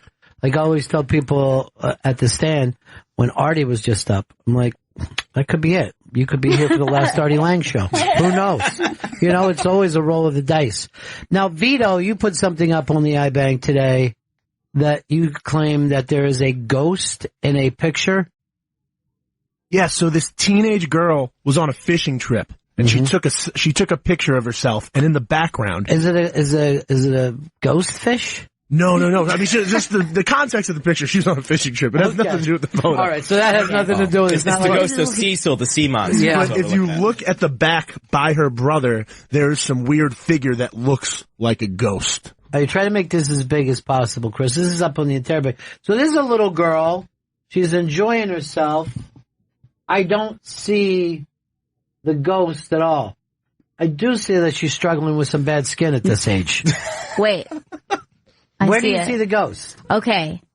There is a guy leaning over in a blue shirt, a teal blue shirt, and right as though he would be standing in front of him, it looks like a dark-skinned man wearing all dark. Yeah. I am not seeing this at all. Dude, wearing... It looks like a black guy with a baseball cap. Yeah, put it up on the TV. Holy crap. Whoa, that's really weird. It's the prequel for Get Out. Oh, did you say Armand White is the guy who ruined the 100%? Why does he have to do it? Because he's not going to be like others. He's the man. All right. All right, that looks like my friend Earl Douglas. I'm pretty sure that is Black Earl Douglas. Now, that can't... I mean, I'm going to be totally honest here. That can't be anything but a ghost. There's not another thing that it could be. It's a spirit, Ron. I mean, it's not fitting in with the background at all. No. But it is 100% ghost-like. It's not like one of those things where you're like, oh, it's kind of a misty figure. Like, it's a face. He's a person. But if you were a ghost, like right? a physical What kind thing. of person, Gail? But if you were a ghost, would you be wearing a baseball cap? To keep the sun out. Did you die in a baseball cap in these woods?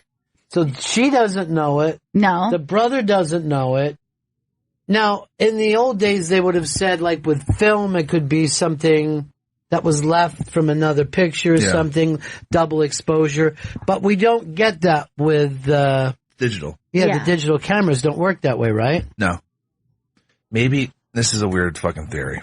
Maybe it's not a ghost. Maybe it's like another reality blending into our own. Okay, so it's just as stupid as ghost. You know what I mean? Like you didn't, like the way you started it is, and maybe it's not a ghost, maybe it's something crazier than even ghost. You know what? Perhaps it's just a reflection of the past coming through in his shadow reality. All right, Vito, you're the guy who found this. What do you think?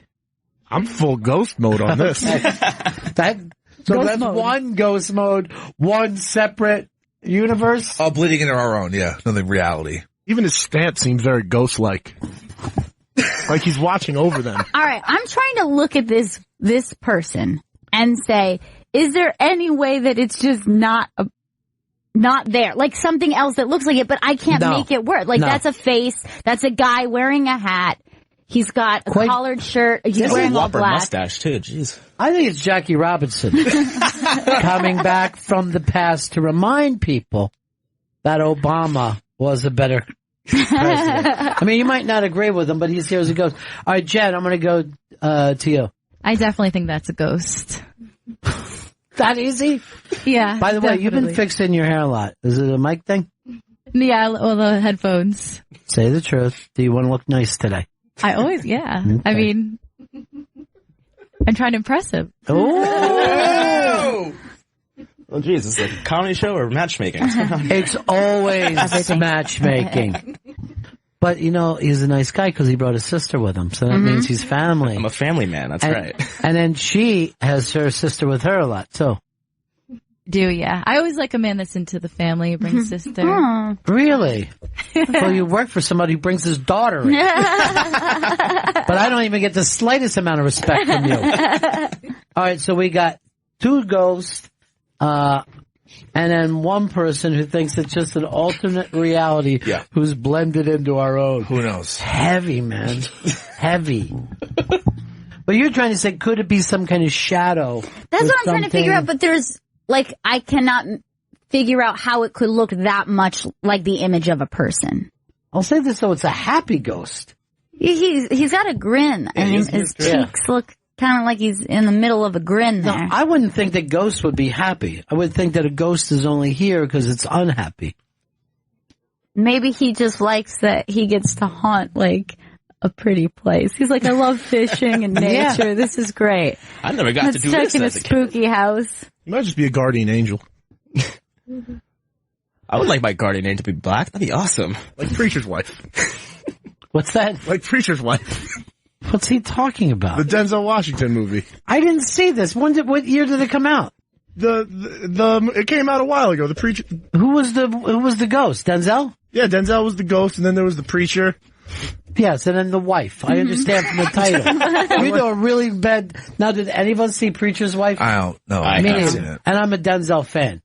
Yeah, it was a pretty hot movie back in the day. Like, he comes back and he helps the church. Stop saying it was a hot movie back in the day. Denzel. If you put up top 10 Denzel movies right now, Preacher's Wife is not going to make the top 10. I know it was in my household. My mom watched it a lot. That doesn't make it hot because you and your mom watched it together. All right, Chris has pulled it up. What Vito calls a couple years ago is 1996. Jesus Christ. That was a couple years ago it came out. That's when Chris was going in Brooklyn Tech. He was just a starry-eyed boy with a lunchbox and some dreams to finally get out of Astoria. Where do you live now, Chris? Astoria.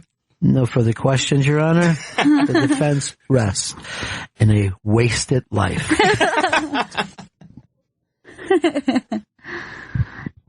Well, it's like nominated for Best Music and Original Score. Look who directed it, Penny Marshall, Laverne.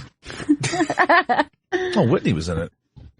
Yes, that's why she was still alive, or else she is the ghost. Go back to the other picture. That could be Whitney Houston. Oh my God. Yeah. One time I got to see Whitney Houston in Houston. It was the most amazing night of my life. That's really. I can't believe this is happening. All right, somebody write this in. Here's something you guys never considered. It's a Photoshop. Yeah, but why would someone want to Photoshop? The thing with Photoshop, that's an easy go-to. Yeah. Oh, it's Photoshop. All right, next one. I'm like, Yeah, but here's the thing. Wouldn't you make it look a little more ghosty? Like if you're pulling off a ghost hoax. I mean, what I'm seeing is just like the most logical thing is, oh, that guy's just there. You didn't notice him because it looks like a dude. Yeah, I mean the nose, the high cheeks, the mouth. It literally is. There's like no mistake in this. It's not a shadow. Yeah. Of any kind. Although it would be great if we could see definition in shadow. That would be fantastic. That'd freak me out. Why? That's just the way life would be. But the shadow parts? All right, Robert is an artist and wants to talk about this. Go ahead, Robert. It's so funny, Ron. It's your old pal, Robot Artist. Oh! What's happening, buddy? Hey, This guy's buddies. a How you tremendous doing? artist, yeah. Okay. Yes. So, about this photo. Hey, I'm getting back. I'm hearing my talk. All right, can we we're going to take you off for a second, put you back on and see if that works. If not, I'll call you back. I'll be on hold. All right. Go ahead, Vito. Put him on hold, like a person, and then we'll come back. Let's see if this will work now. Robot Artist, you there? I'm here. Can you hear us properly? I hear you. Yes. And I don't hear myself, so I will continue to speak. Yes, you're talking, whether you know it or not. Okay, first of all, mentioned with old photos, yeah, you could have double exposures and pictures that were left over from a negative. For the modern technology, so much easier to fake a photo. I would love to believe that this is a real picture, considering it was taken by a child and it was just posted, and great to believe in it. But the skeptic in me says, do this so easily in Photoshop. 5 minutes. Send me pictures of you, and I'll send you a picture with Fez in the background. Well, I've already got plenty of those, so I'm okay. All right, somebody else can say I this. want to believe it, but, 50-50. It could be real. Hope it's real, but so easy to... Some people are saying this now. This is like a truck, right? She takes the picture. Yeah. And there's a guy in the front of the truck facing, I guess he would have been turned around in the truck. Right. Facing the back wind. Nah, I don't think it's that. Oh, reflection, you think? Yeah. That's no reflection. Why would it stop right there? Yeah. Like, why would even these boxes block a ghost, whether you can see a ghost or not? Like, I can't see the ghost because he's on the other side of that box right there. it's the ghost that's see-through, not the boxes, Ron. All right, man. All Nice to right, talk thanks, to you, guys. buddy. Love the show now. Yeah, me too. Love Talk you, to everybody. Gail, you're great. Thanks so much. And so's Ron. Okay, Him thanks. too. Him too. All right, talk to you later, buddy. Here's Vince in Delaware. Hey, this picture is easily explained. If you look, it was taken in Tiffany, Georgia, and it's a 13-year-old little white girl, and it says, "My 13-year-old daughter was on a fishing trip." So what it is this girl posted this picture. They have a black friend they hang out with. Everybody was freaked out, so the dad was like, "Hey, they don't have a black friend. It was a ghost. Look, everybody, it's a ghost black guy." First of all, we enjoy sometimes when people try to act like they're above racism, they come out more racist than ever, because that does not look like a human being, but a specter of sort. And also, I don't think this 13-year-old girl, I mean, like, the age of this ghost face is not somebody that, it's like not like another kid. No, it's an adult, or possibly even an older man. Here's Mike, Michigan. How's it going, Ron?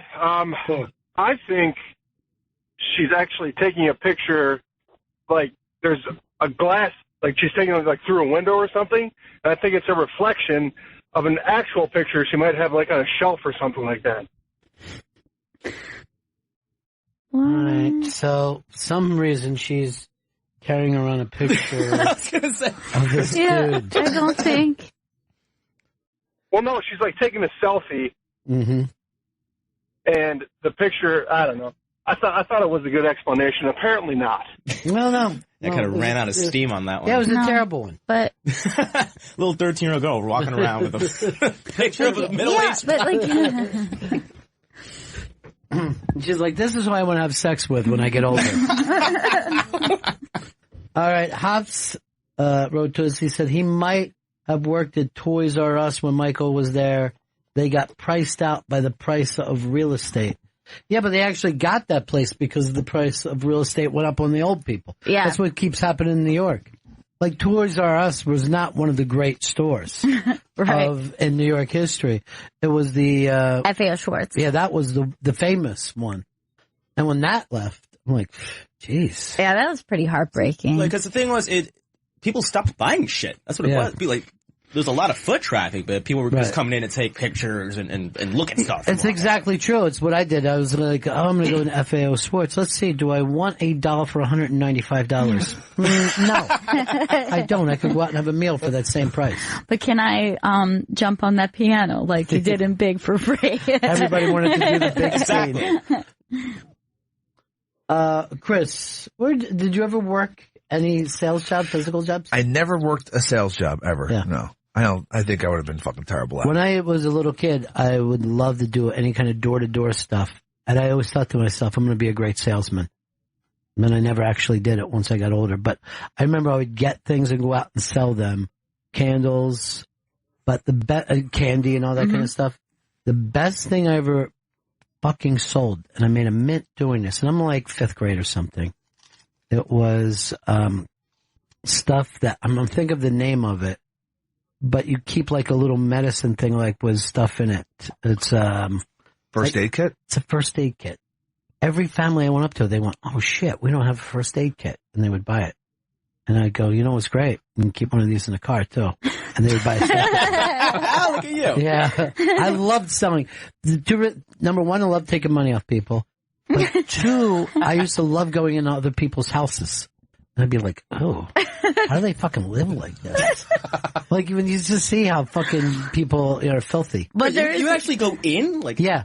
Oh, I was in the suburbs. That would terrify the fuck out of me. Yeah, again, this was before people worried about kids. Oh, yeah, you would knock at the door, they would open up, and you would say, we're selling something for school. It never was. And sometimes they would push, and I'd go like this, look, I see what you're saying. You don't want to fucking just buy this. And I get it. But let me just take a look and get a look in your bedroom. When I was a paper boy, I used to go in people's houses when I would have to collect, when they would have to pay you. Right. I loved it. That's another lost art. Fucking the paper boy. Oh, yeah. Jesus. Again, you don't want to have children walking around where people can grab them. No one worried about it. I guarantee you the same amount of kids got snatched back then. They got snatched now, but people started to just go, no. not my kid. Because my first job as a kid was always like babysitting, and I wonder if that's even a thing that people don't want their kids doing now. Like, well, if you're to believe Pornhub, it still happens quite a bit.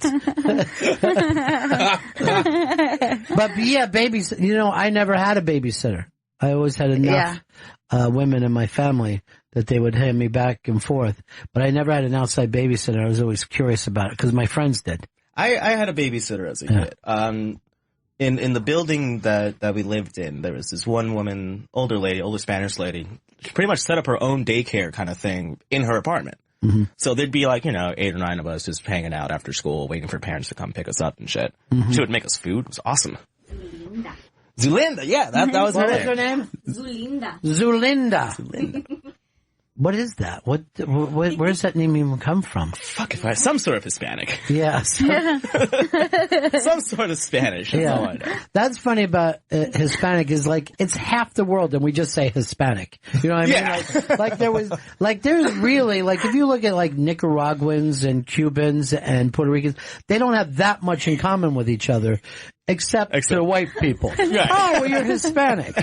You all belong. You mean the lower part of the globe? What are you looking at? I was just laughing because it's still up on the screen what Chris is Googling, and I just saw him Google Zulinda. Was it going to be a picture of her came up? I think it's great because it's not distracting.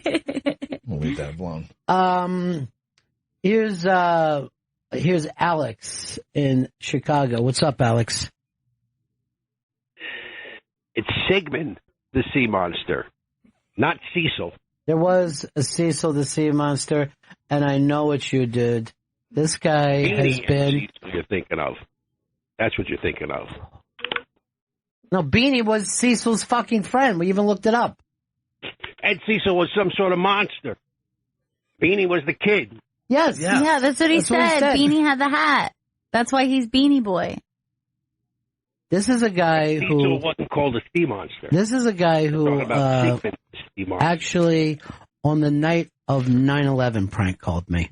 This is how... We call him the Radio Shark.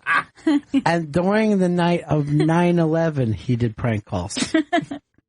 Oh, was that the Radio Shark that just called him? Yeah, that was the world famous Radio Shark, and I haven't heard from him in a long time. And he thought he could catch me in something.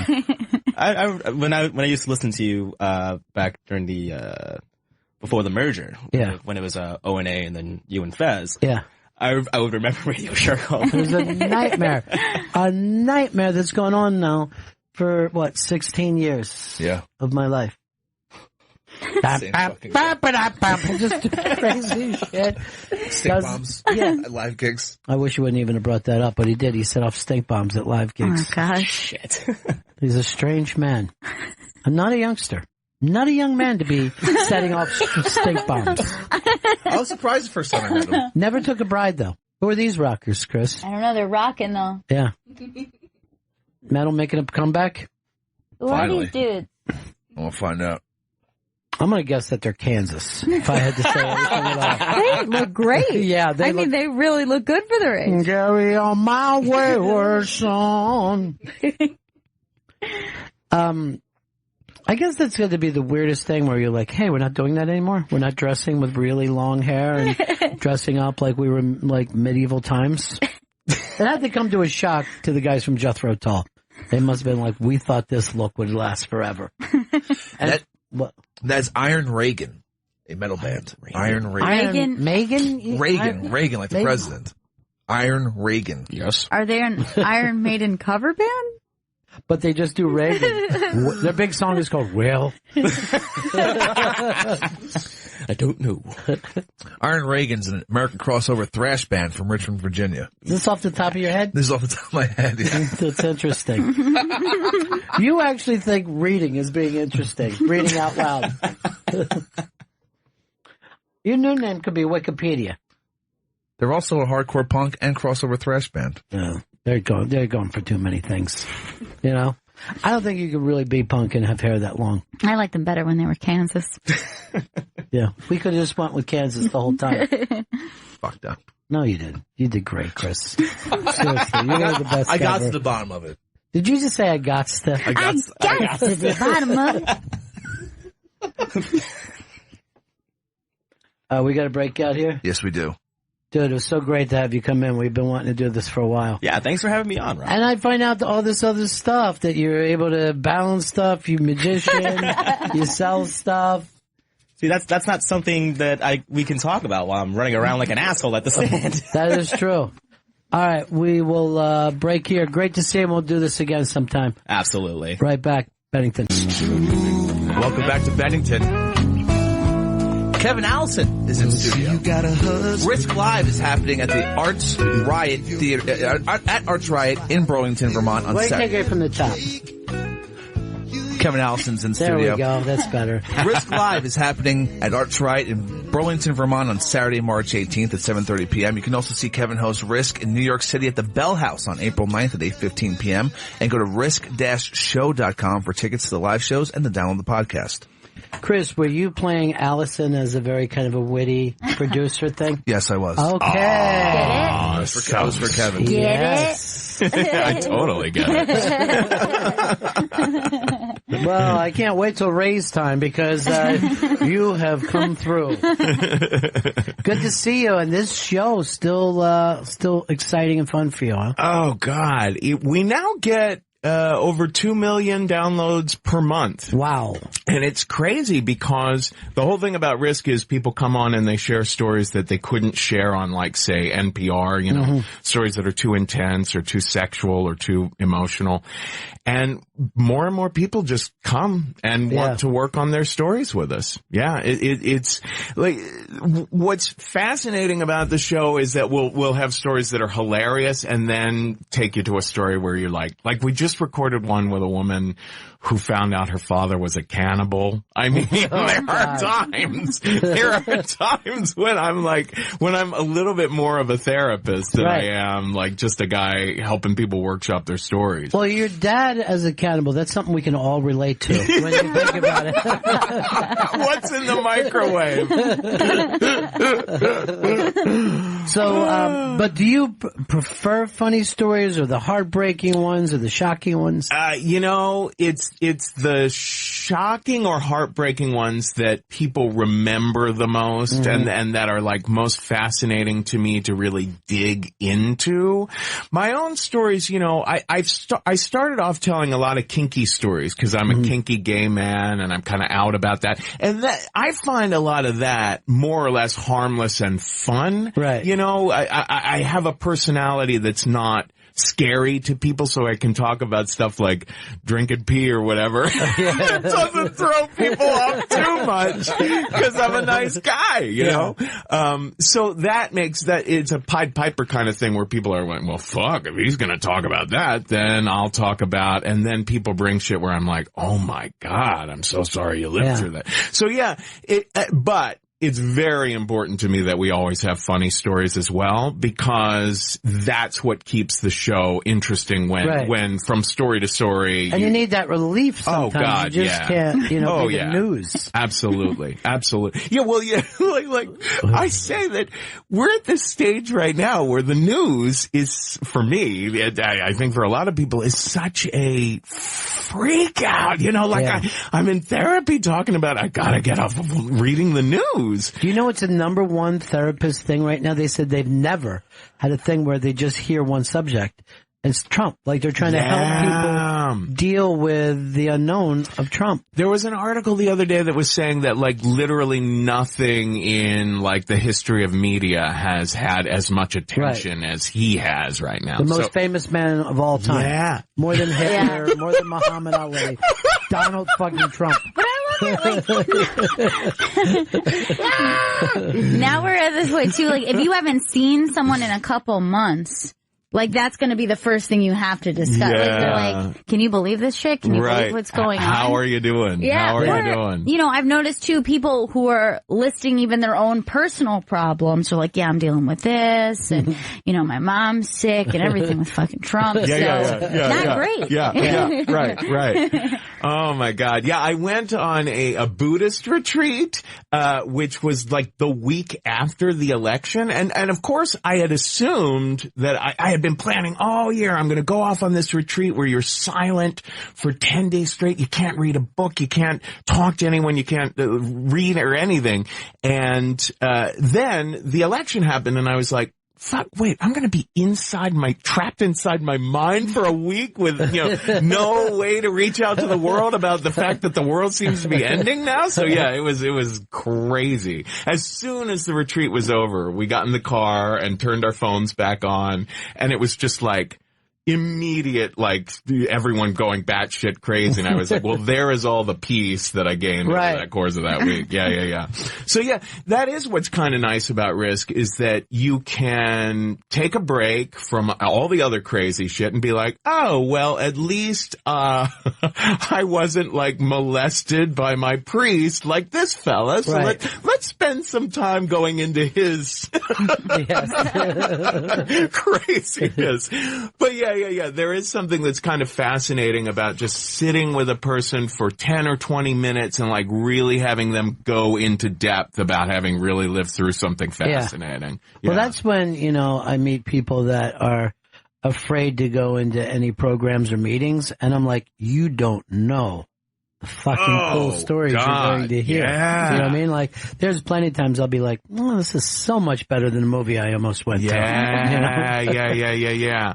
I've talked to friends, I mean, you can't, to friends that are like in AA and stuff, and say, hey, if you ever hear someone who's got a good story, send them my way.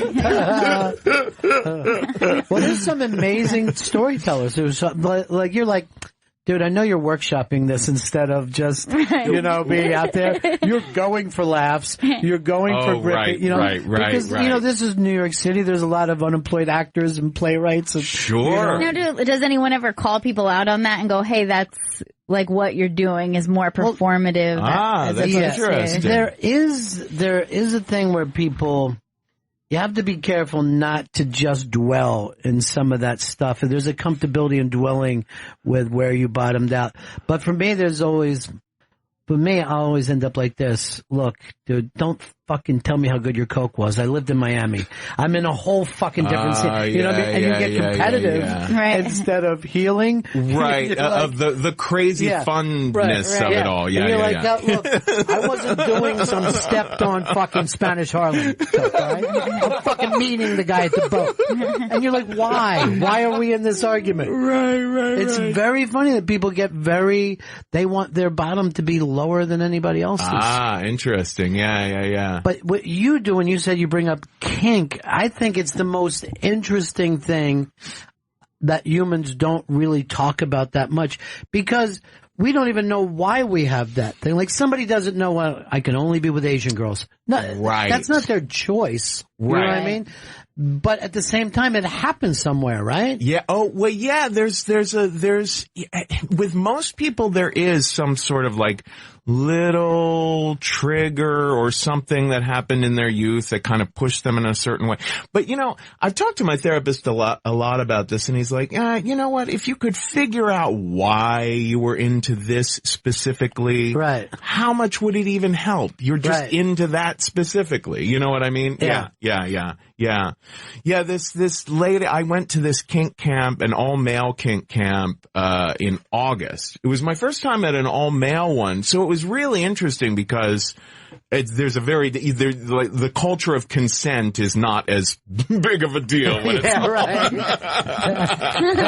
It's like there's almost no rules.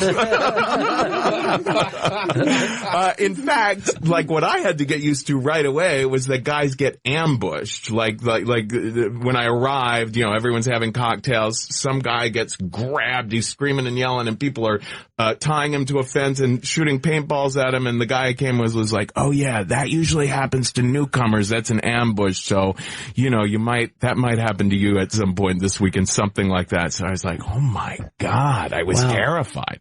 Because guys are more like, I don't need a safe word. Don't worry about me. I'm fine. Oh, well, you know what? I mean, I think that it's very, very wise to, like, even just, like, for a lot of people, I say, if you don't have a safe word or if you haven't talked about it, remember that red or yellow, like, everyone knows what green light, red light, yellow, like, you know, you can instantly say something like that and people will be like, okay, yeah. No, I saw a guy at this camp this past time who was tied to a cross, like a St. Andrew's kind of cross, who was being beaten with these, what do they call those floggers? Right.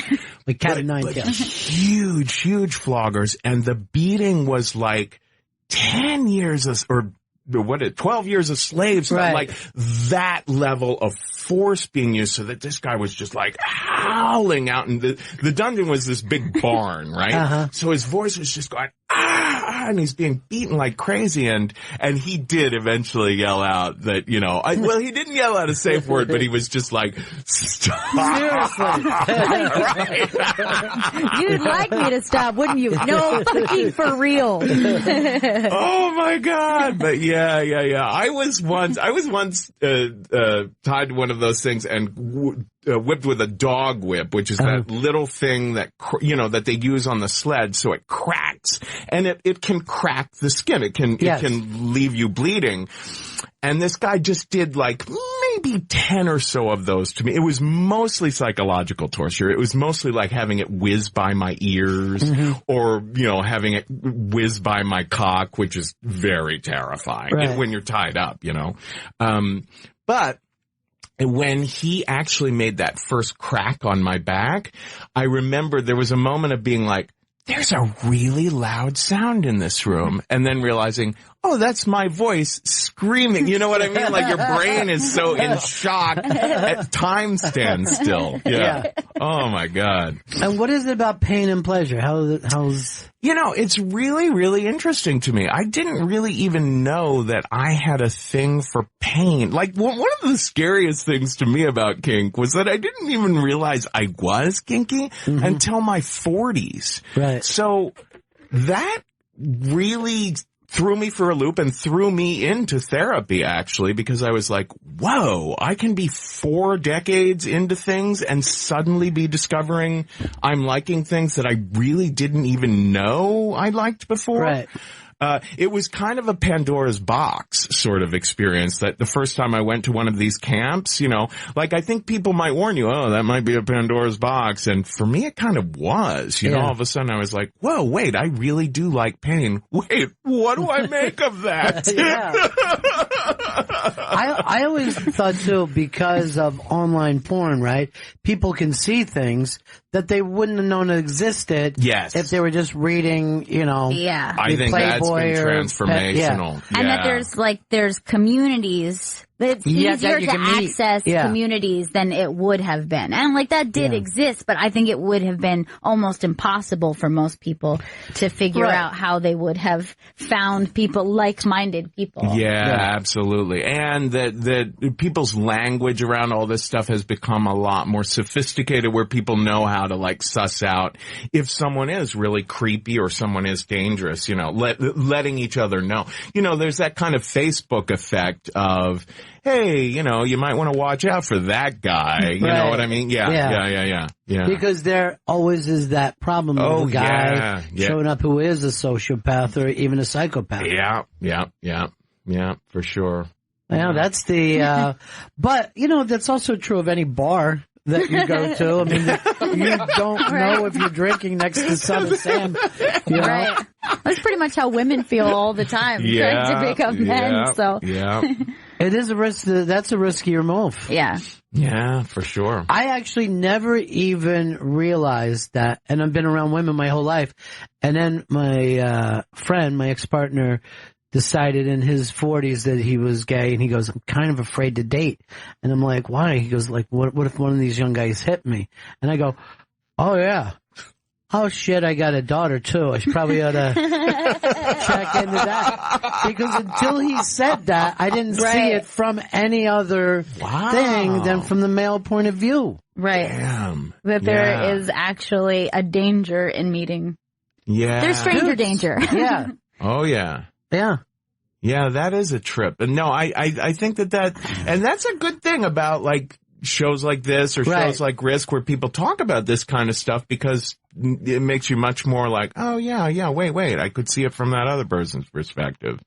I think that is the whole point of storytelling. Like, we are so drawn to people who think and act like us, but occasionally you can see a story from, for me, particularly when it's told by women. I was watching Better Things last year, and I'm going, oh man, that guy's a dick. And I'm like, yeah, I think I did shit like that before. You know what I mean? Like, we really don't know how much we're like, because of movies on a rom-com, you're supposed to never give up on the girl, you know? Oh, right. And that's fucking stalking at a certain point, you know? Yeah. You know, you think it's so great. Oh, he's sleeping outside of her house and fucking blasting music. Yeah. You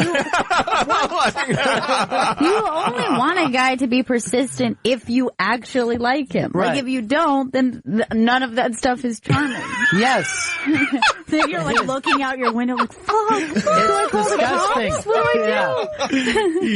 Yeah. In your eyes. Leave. Get out of here. Kevin Allison's in studio. Risk Live is happening at Arts Right in Burlington, Vermont on Saturday, March 18th at 7:30 p.m. You can also see Kevin host Risk in New York City at the Bell House on April 9th at 8:15. Go to risk-show.com for tickets to the live shows and to download the podcast. And on Twitter, it's at the Kevin Allison. Now, you've done these kind of in studio and you've done them live, right? Yeah, for example, when a story is super intimate and a person seems like they might not have it in them to get up on stage, like the woman whose father was a cannibal, for example, I'll just record them one-on-one, and then we'll add music and sound design, so it's a little radio-style story. Right. But no, we also do these live shows which have their own sort of energy because there it's like, you know, sometimes people have meltdowns. Like, we don't feature on the podcast, the audio podcast itself, everything that we record. We actually just hand select the cream of the crop. So a Risk Live show can be pretty nerve-wracking because there will often be like like, for example, that Bell House show coming up on April 9th, we'll have Michael Ian Black as, like really accomplished comedian. And then we'll have someone up, I'm not sure who's booked at this point, but there will probably be someone who's never stepped foot on a stage before, but just has some incredible experience they want to share about, who might very well break down crying and have to run off stage. Yeah. So, yeah, it is a risky show. What brought this around for you? Because storytelling is as old as we get in entertainment. Then it got forgotten about for a long time, just a pure story, and now it seems to be back. Well, the kernel of it, I think, was born in me because I knew I was gay when I was, I was first really conscious that I was gay when I was about 4 years old. And so it made being 5, 6, 7, 8 terrifying because I was, keeping this secret that was very, very, I thought people would hate me if people ever found, or, I'd lose my family and all that sort of thing. So I grew up very conscious of keeping a secret. And I think that that's the kernel of what made me finally inspired to do the show. But practically what inspired it was that I was in a sketch comedy group called The State in the 90s on MTV. And after the group broke up in 1996, I spent literally 12 years not being able to figure out what to do with my career. Getting up on stage, playing kooky characters and not breaking through, and I was just penniless and just nothing was working. And it was actually Michael Ian Black, who I mentioned before, who a member of The State, who came to see one of my solo shows once, and he was like, dude, just drop the act. Stop playing the goofy characters and start telling your own story because your own stories are batshit crazy. Right. And I was like, that feels too risky. And he was like, well, hello, then that would be interesting to listen to. So the very next week, I got up on stage, and storytelling shows had become popular by that point because of The Moth, right? Which started at about 1998, probably. But this is 2009 when I'm first giving it a shot. I had never even seen The Moth or stepped in a storytelling show before. So I go to the storytelling show at UCB in Chelsea, and I told the story about the first time I prostituted myself right before the state was picked up for Sirius, which was a comedy of errors. I was not cut out for that line of work. But I was terrified. I was like, what am I doing? People are going to hate me. This will make everyone feel awkward. This is so risky. But it was like night and day, the difference between just playing a crazy character. People were like, whoa, okay, like coming up to me afterwards and really wanting to talk about shit. Like, well, I've never lived through anything like that before, but gosh, it reminded me of this argument I got in with my mom when I was in the 8th grade. Like, it's weird how stories will trigger things in people that have nothing to do with it's just the emotions and the thoughts that are running through it that resonate with people. Yeah. So right away I walked away from that UCB show thinking I should do this on a regular basis. And I thought of the name that night walking home on 8th Avenue. Yeah. But those things, and like listening to your program, make people think where you felt so scared when you were younger. Other people go, oh, I see, like the world is kind of crazy. We do have crazy thoughts and we do stuff. And I kind of feel like there's more acceptance now. People fight about this all the time, but there's more acceptance now than at any time before. Yeah. I think the Biden story from the Biden family is so interesting because his son just died, and now that daughter is with the other son. That daughter-in-law moved over, and she's dating the other son. Really? Right? Yeah. I didn't know that. Yeah, it's in the post. But I remember, and the parents just went, yeah, it's fine. Whatever. You know what I mean? And I'm like, this would have probably been, but the things that you got to do to keep a family together now, we realize. Yeah. Yeah, that's fascinating. But also the secrets, there is something more exciting about them. Like, as we go, okay, we'll take back some of the shadow. You are giving up some of the pleasures of kink. You know what I mean? Mm-hmm. The fact so this is normal too. So that makes you almost want to move along. Yeah, exactly. Well, that's the whole thing. Like, kinky people are like, oh my God, let's not get to the point where we're having a pride parade or something. Right, you know what I mean? And totally normalize it. Yeah. I get that. And I think that when I was talking about that Pandora's box effect before, that's why I was so afraid. I was like, wait, if I'm okay with doing this now, what might be next? You know what I mean? What might be the new, because what it reminded me of when I first got into kink was I was like, oh, I'm feeling the same sort of, getting really excited and then feeling shame like when I was about 9 years old and realizing I liked guys. I'm going through that same pattern of lust and disgust at myself, right? So once I get used to this, what will I need to disgust myself with next? Yeah. See, I think that was true of me too, because we were always playing doctor as little kids. So there would always be that we're hiding in the woods, we're hiding behind the house. And then when I started dating, it was always like, and who shouldn't I be dating? What scandalous thing? Right. Right. Is it my friend's sister? Is it my buddy's girlfriend? And that thing, but did that happen, or was that just, is it because of that one event, or is that just, well, nature?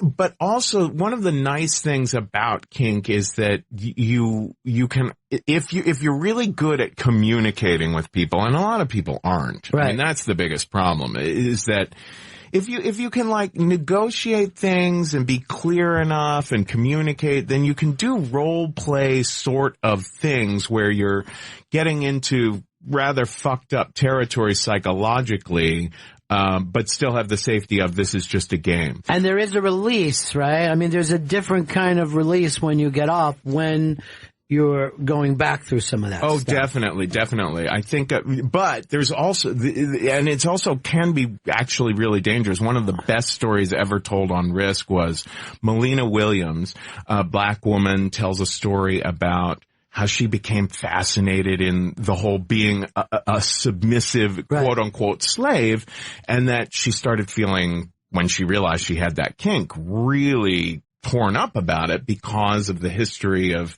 slavery in America. And she began to explore it throughout her early 20s, and eventually she met someone who was really, really fun and imaginative and a real role-playing kind of guy who introduced this real sort of, let's do plantation slave owner kind of play. Yeah. And it's really hilarious and fun and fucked up at that point in the story. But then she meets another guy and tries the same thing with him, and it opens up like a fucking hellscape. It becomes like a really psychologically scarring experience for her.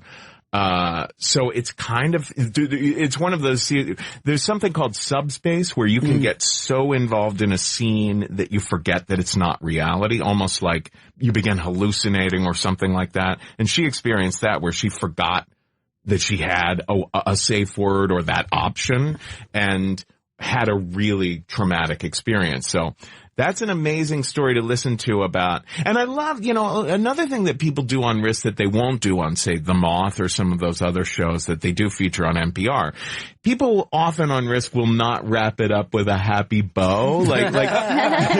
She ends that story by saying, so you see, it can be very, very dangerous. And then she says, and hot. Kevin Allison is in studio. Risk Live is happening at Arts Right in Burlington, Vermont, Saturday, March 18th at 7:30 p.m. You can also see Kevin host Risk in New York City at the Bell House on April 9th and 8/15. Go to risk-show.com for tickets and download the podcast. Does the texture of the show change as you travel around the country, or? Yeah, it's really interesting. We're going back out to Salt Lake City again, and it's amazing because it's always Mormon stories out there. I don't mind. I think that's pretty damn fascinating. I just worry about some of the folks in Salt Lake who might not be Mormons who are like, oh my God, not another show of people have been scarred by Mormonism. But yeah, it's really interesting that what I find is that we have a show once a month in New York and once a month in Los Angeles. And the best stuff usually does not come from those two places. The best stuff usually comes from, say, someplace like Houston or someplace like that, where someone's really taking a risk and is not used to getting up on stage and has been listening to the show for years and was like, I just have to get this off my chest, a woman shared a story when we were just in Dallas about how her daughter suddenly changed. Her daughter was like this super, super like extroverted, fun, lovely kid who suddenly became emotionless, like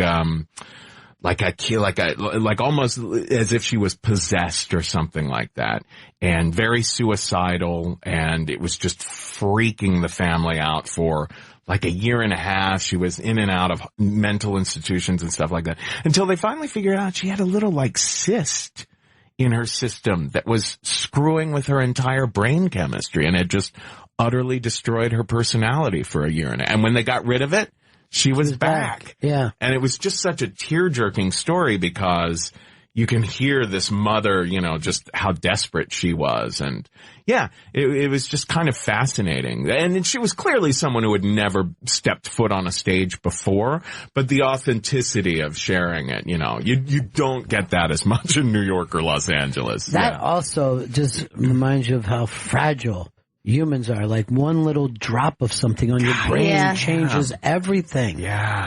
But what's interesting to me about that too is that you can, like in the case of that or something where you're telling a story about a family member or a partner, you can make the decision like, I'm ready to release this and talk about this and perform this. Right. But then there also is this thing of like the other people in your life. Like so often your most difficult stories to tell involve people that you care about. Absolutely. That is the best stories that get killed from Risk, that where a person calls the night before and is like, I can't do this.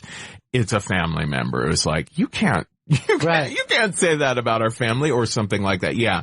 And what I tell people is change the city, change the year, change the name of the school or whatever. But it's hard. You get when it's a family member. You've only got one mom, right, or one daughter. Yeah, right. So, like, in cases like that, it's always interesting, like, of who does the story belong to. Right. And it kind of belongs to everybody. Right. And you tell it from different things. And I think to have a not sick family, you need to let everybody own their stories. Mm-hmm. I remember telling my kids when they were little, just like, if you want to tell a story where I'm a dick or whatever your point of view, do it. Mm-hmm. Because that thing of, I can't do this because somebody else, that's such a suppression of everything that you want, you know? I'd rather just go, you're a dick and a liar, than have them not tell the story, you know? But I always hate it. Great. This is our family and we've got to put family, you know what I mean? Like that's like the fucking mafia. The mafia no snitch thing only works for the people at top. You know what I mean? All the family rules always work for the oldest possible people. They never work for the fucking soldiers, you know? Yeah, interesting. Yeah, for sure. But now that you're older, guy, I do want you to suppress some of those. Yeah, things. don't worry. Take it I'm to like the a grave. vault. I am not a good candidate for risk. But it is weird. Everything is how many families are like, it's us against the world, kids. Oh, yeah. You can't let them know what goes on here. Yeah. Well, I think don't trust outsiders. There was a lot of that from my own mom, and I think that rebelling against that is what, and also the fact that my mom doesn't know how a podcast works.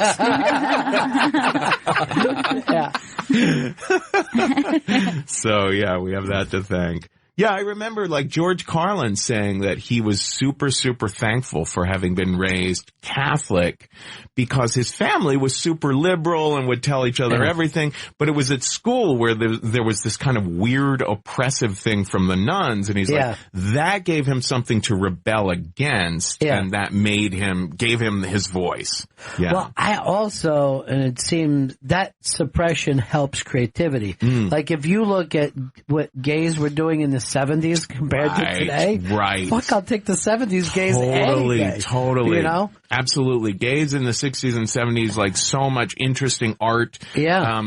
Now it's just there's a conformity to it because it's out there and it's okay. Yeah. Yeah.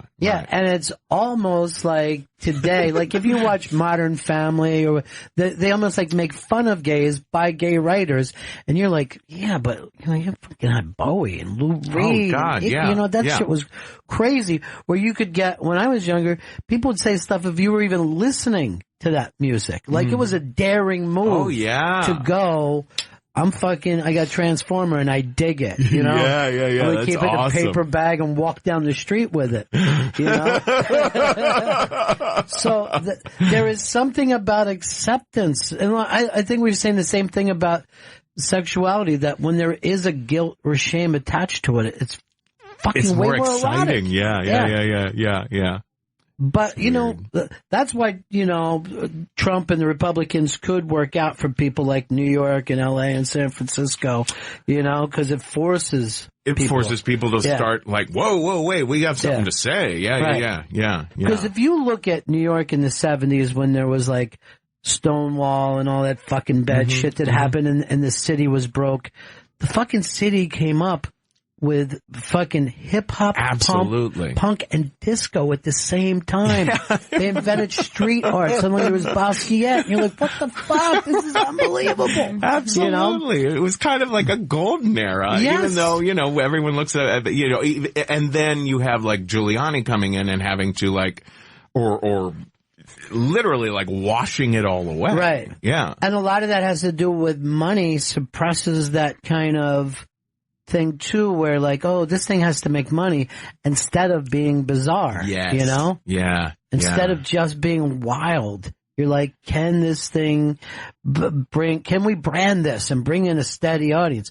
Like what you're doing is great because you don't have the same story. Every time. Right. You know, you're saying, here it is under this, do something that's scary to you, but is it funny? Is it fucking just heartbreaking?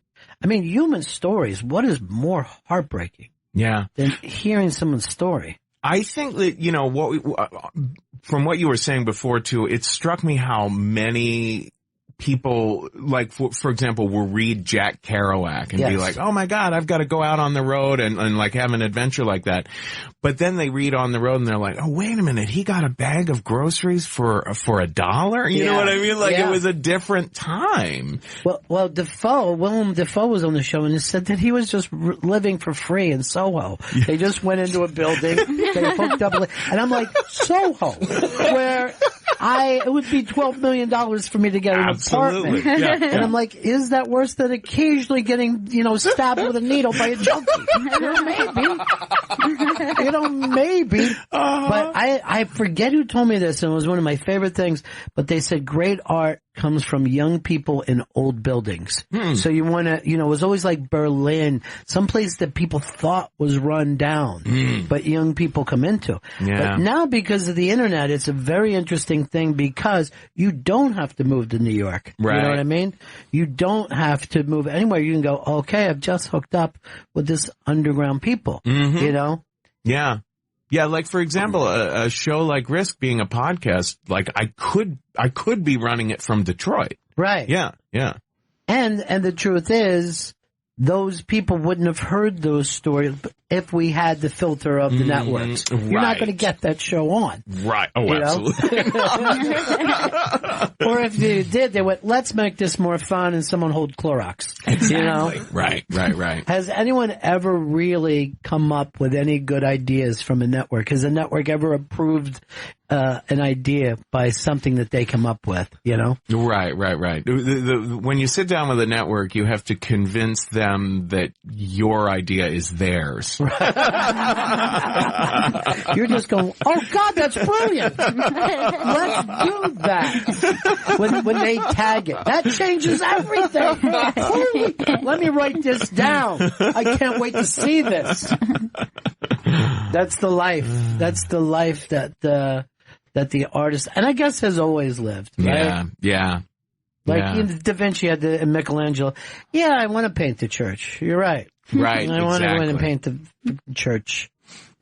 It's hilarious. Kevin Allison's in the studio. Risk Live is happening at Arts Riot in Burlington, Vermont on Saturday, March 18th at 7:30. You can also see Kevin host Risk in New York City at the Bell House on April 9th. Go to risk-show.com for tickets and to download the podcast.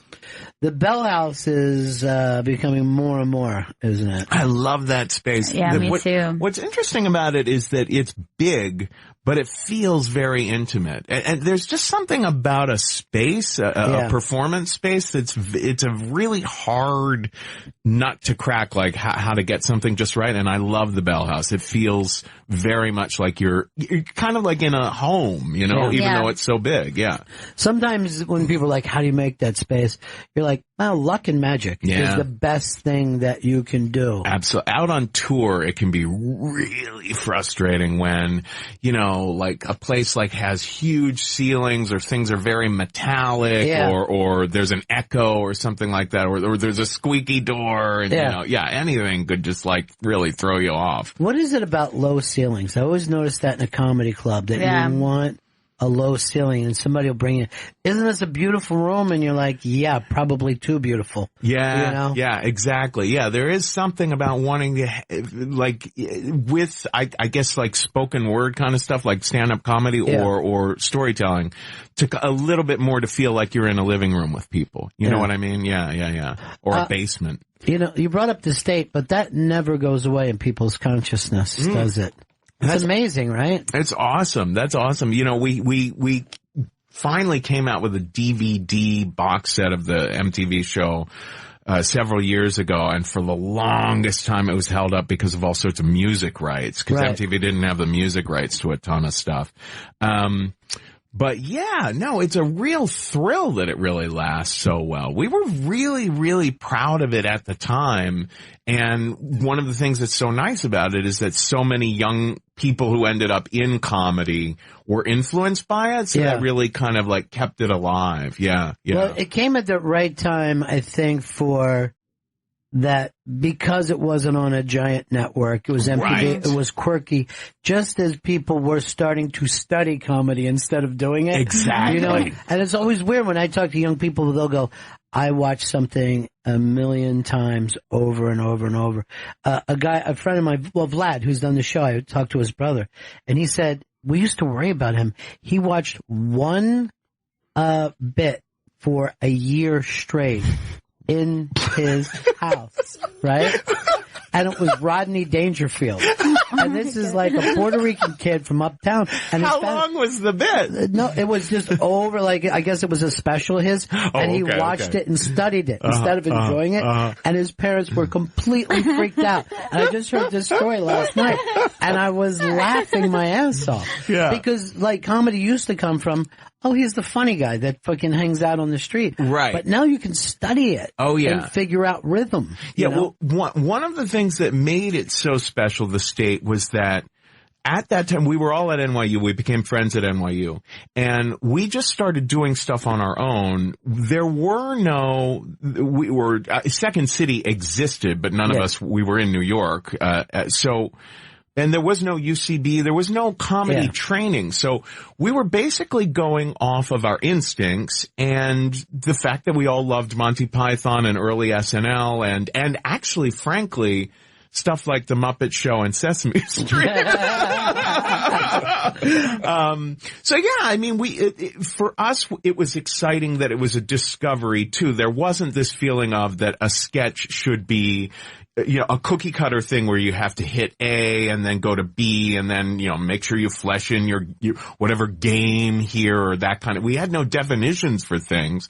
So there was still room to feel like, oh, we've never done anything like this before. Would this work? Yeah, let's give it a try, There's something really much more exciting about working that way, I think. Well, sometimes. also, it's almost impossible to get 12 people in to a show, right? God, so, yeah.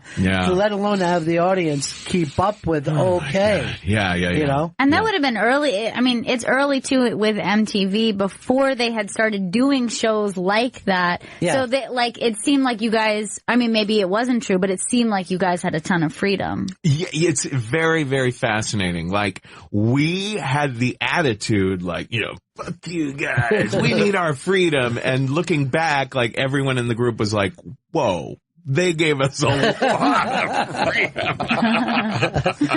And I think one of the things that works is they didn't know how it worked. They didn't know how to talk to young people. Exactly. The actual executives. So they're like, well, let's see who picks it up. Well, we always outnumbered them when we would meet with them. Yeah. The gang comes in. Kevin, always great to have you come in, man. Thank you so much. Oh, this was thank so much you. fun. This is a pleasure. Kevin Allison's been in studio. Risk Live is happening at Arts Riot in Burlington, Vermont on Saturday, March 18th. You can also see Kevin host Risk in New York City at the Bell House April 9th. Go to risk-show.com for tickets and to download the podcast. And on Twitter, it's at the Kevin Allison. All right, and we are doing that show on Philly Soul, Gail, on Saturday. Yes, that's 3 p.m. East on Deep Tracks, Channel 27. Signed vinyl copy of Rock and Soul, signed by Hall & Oates.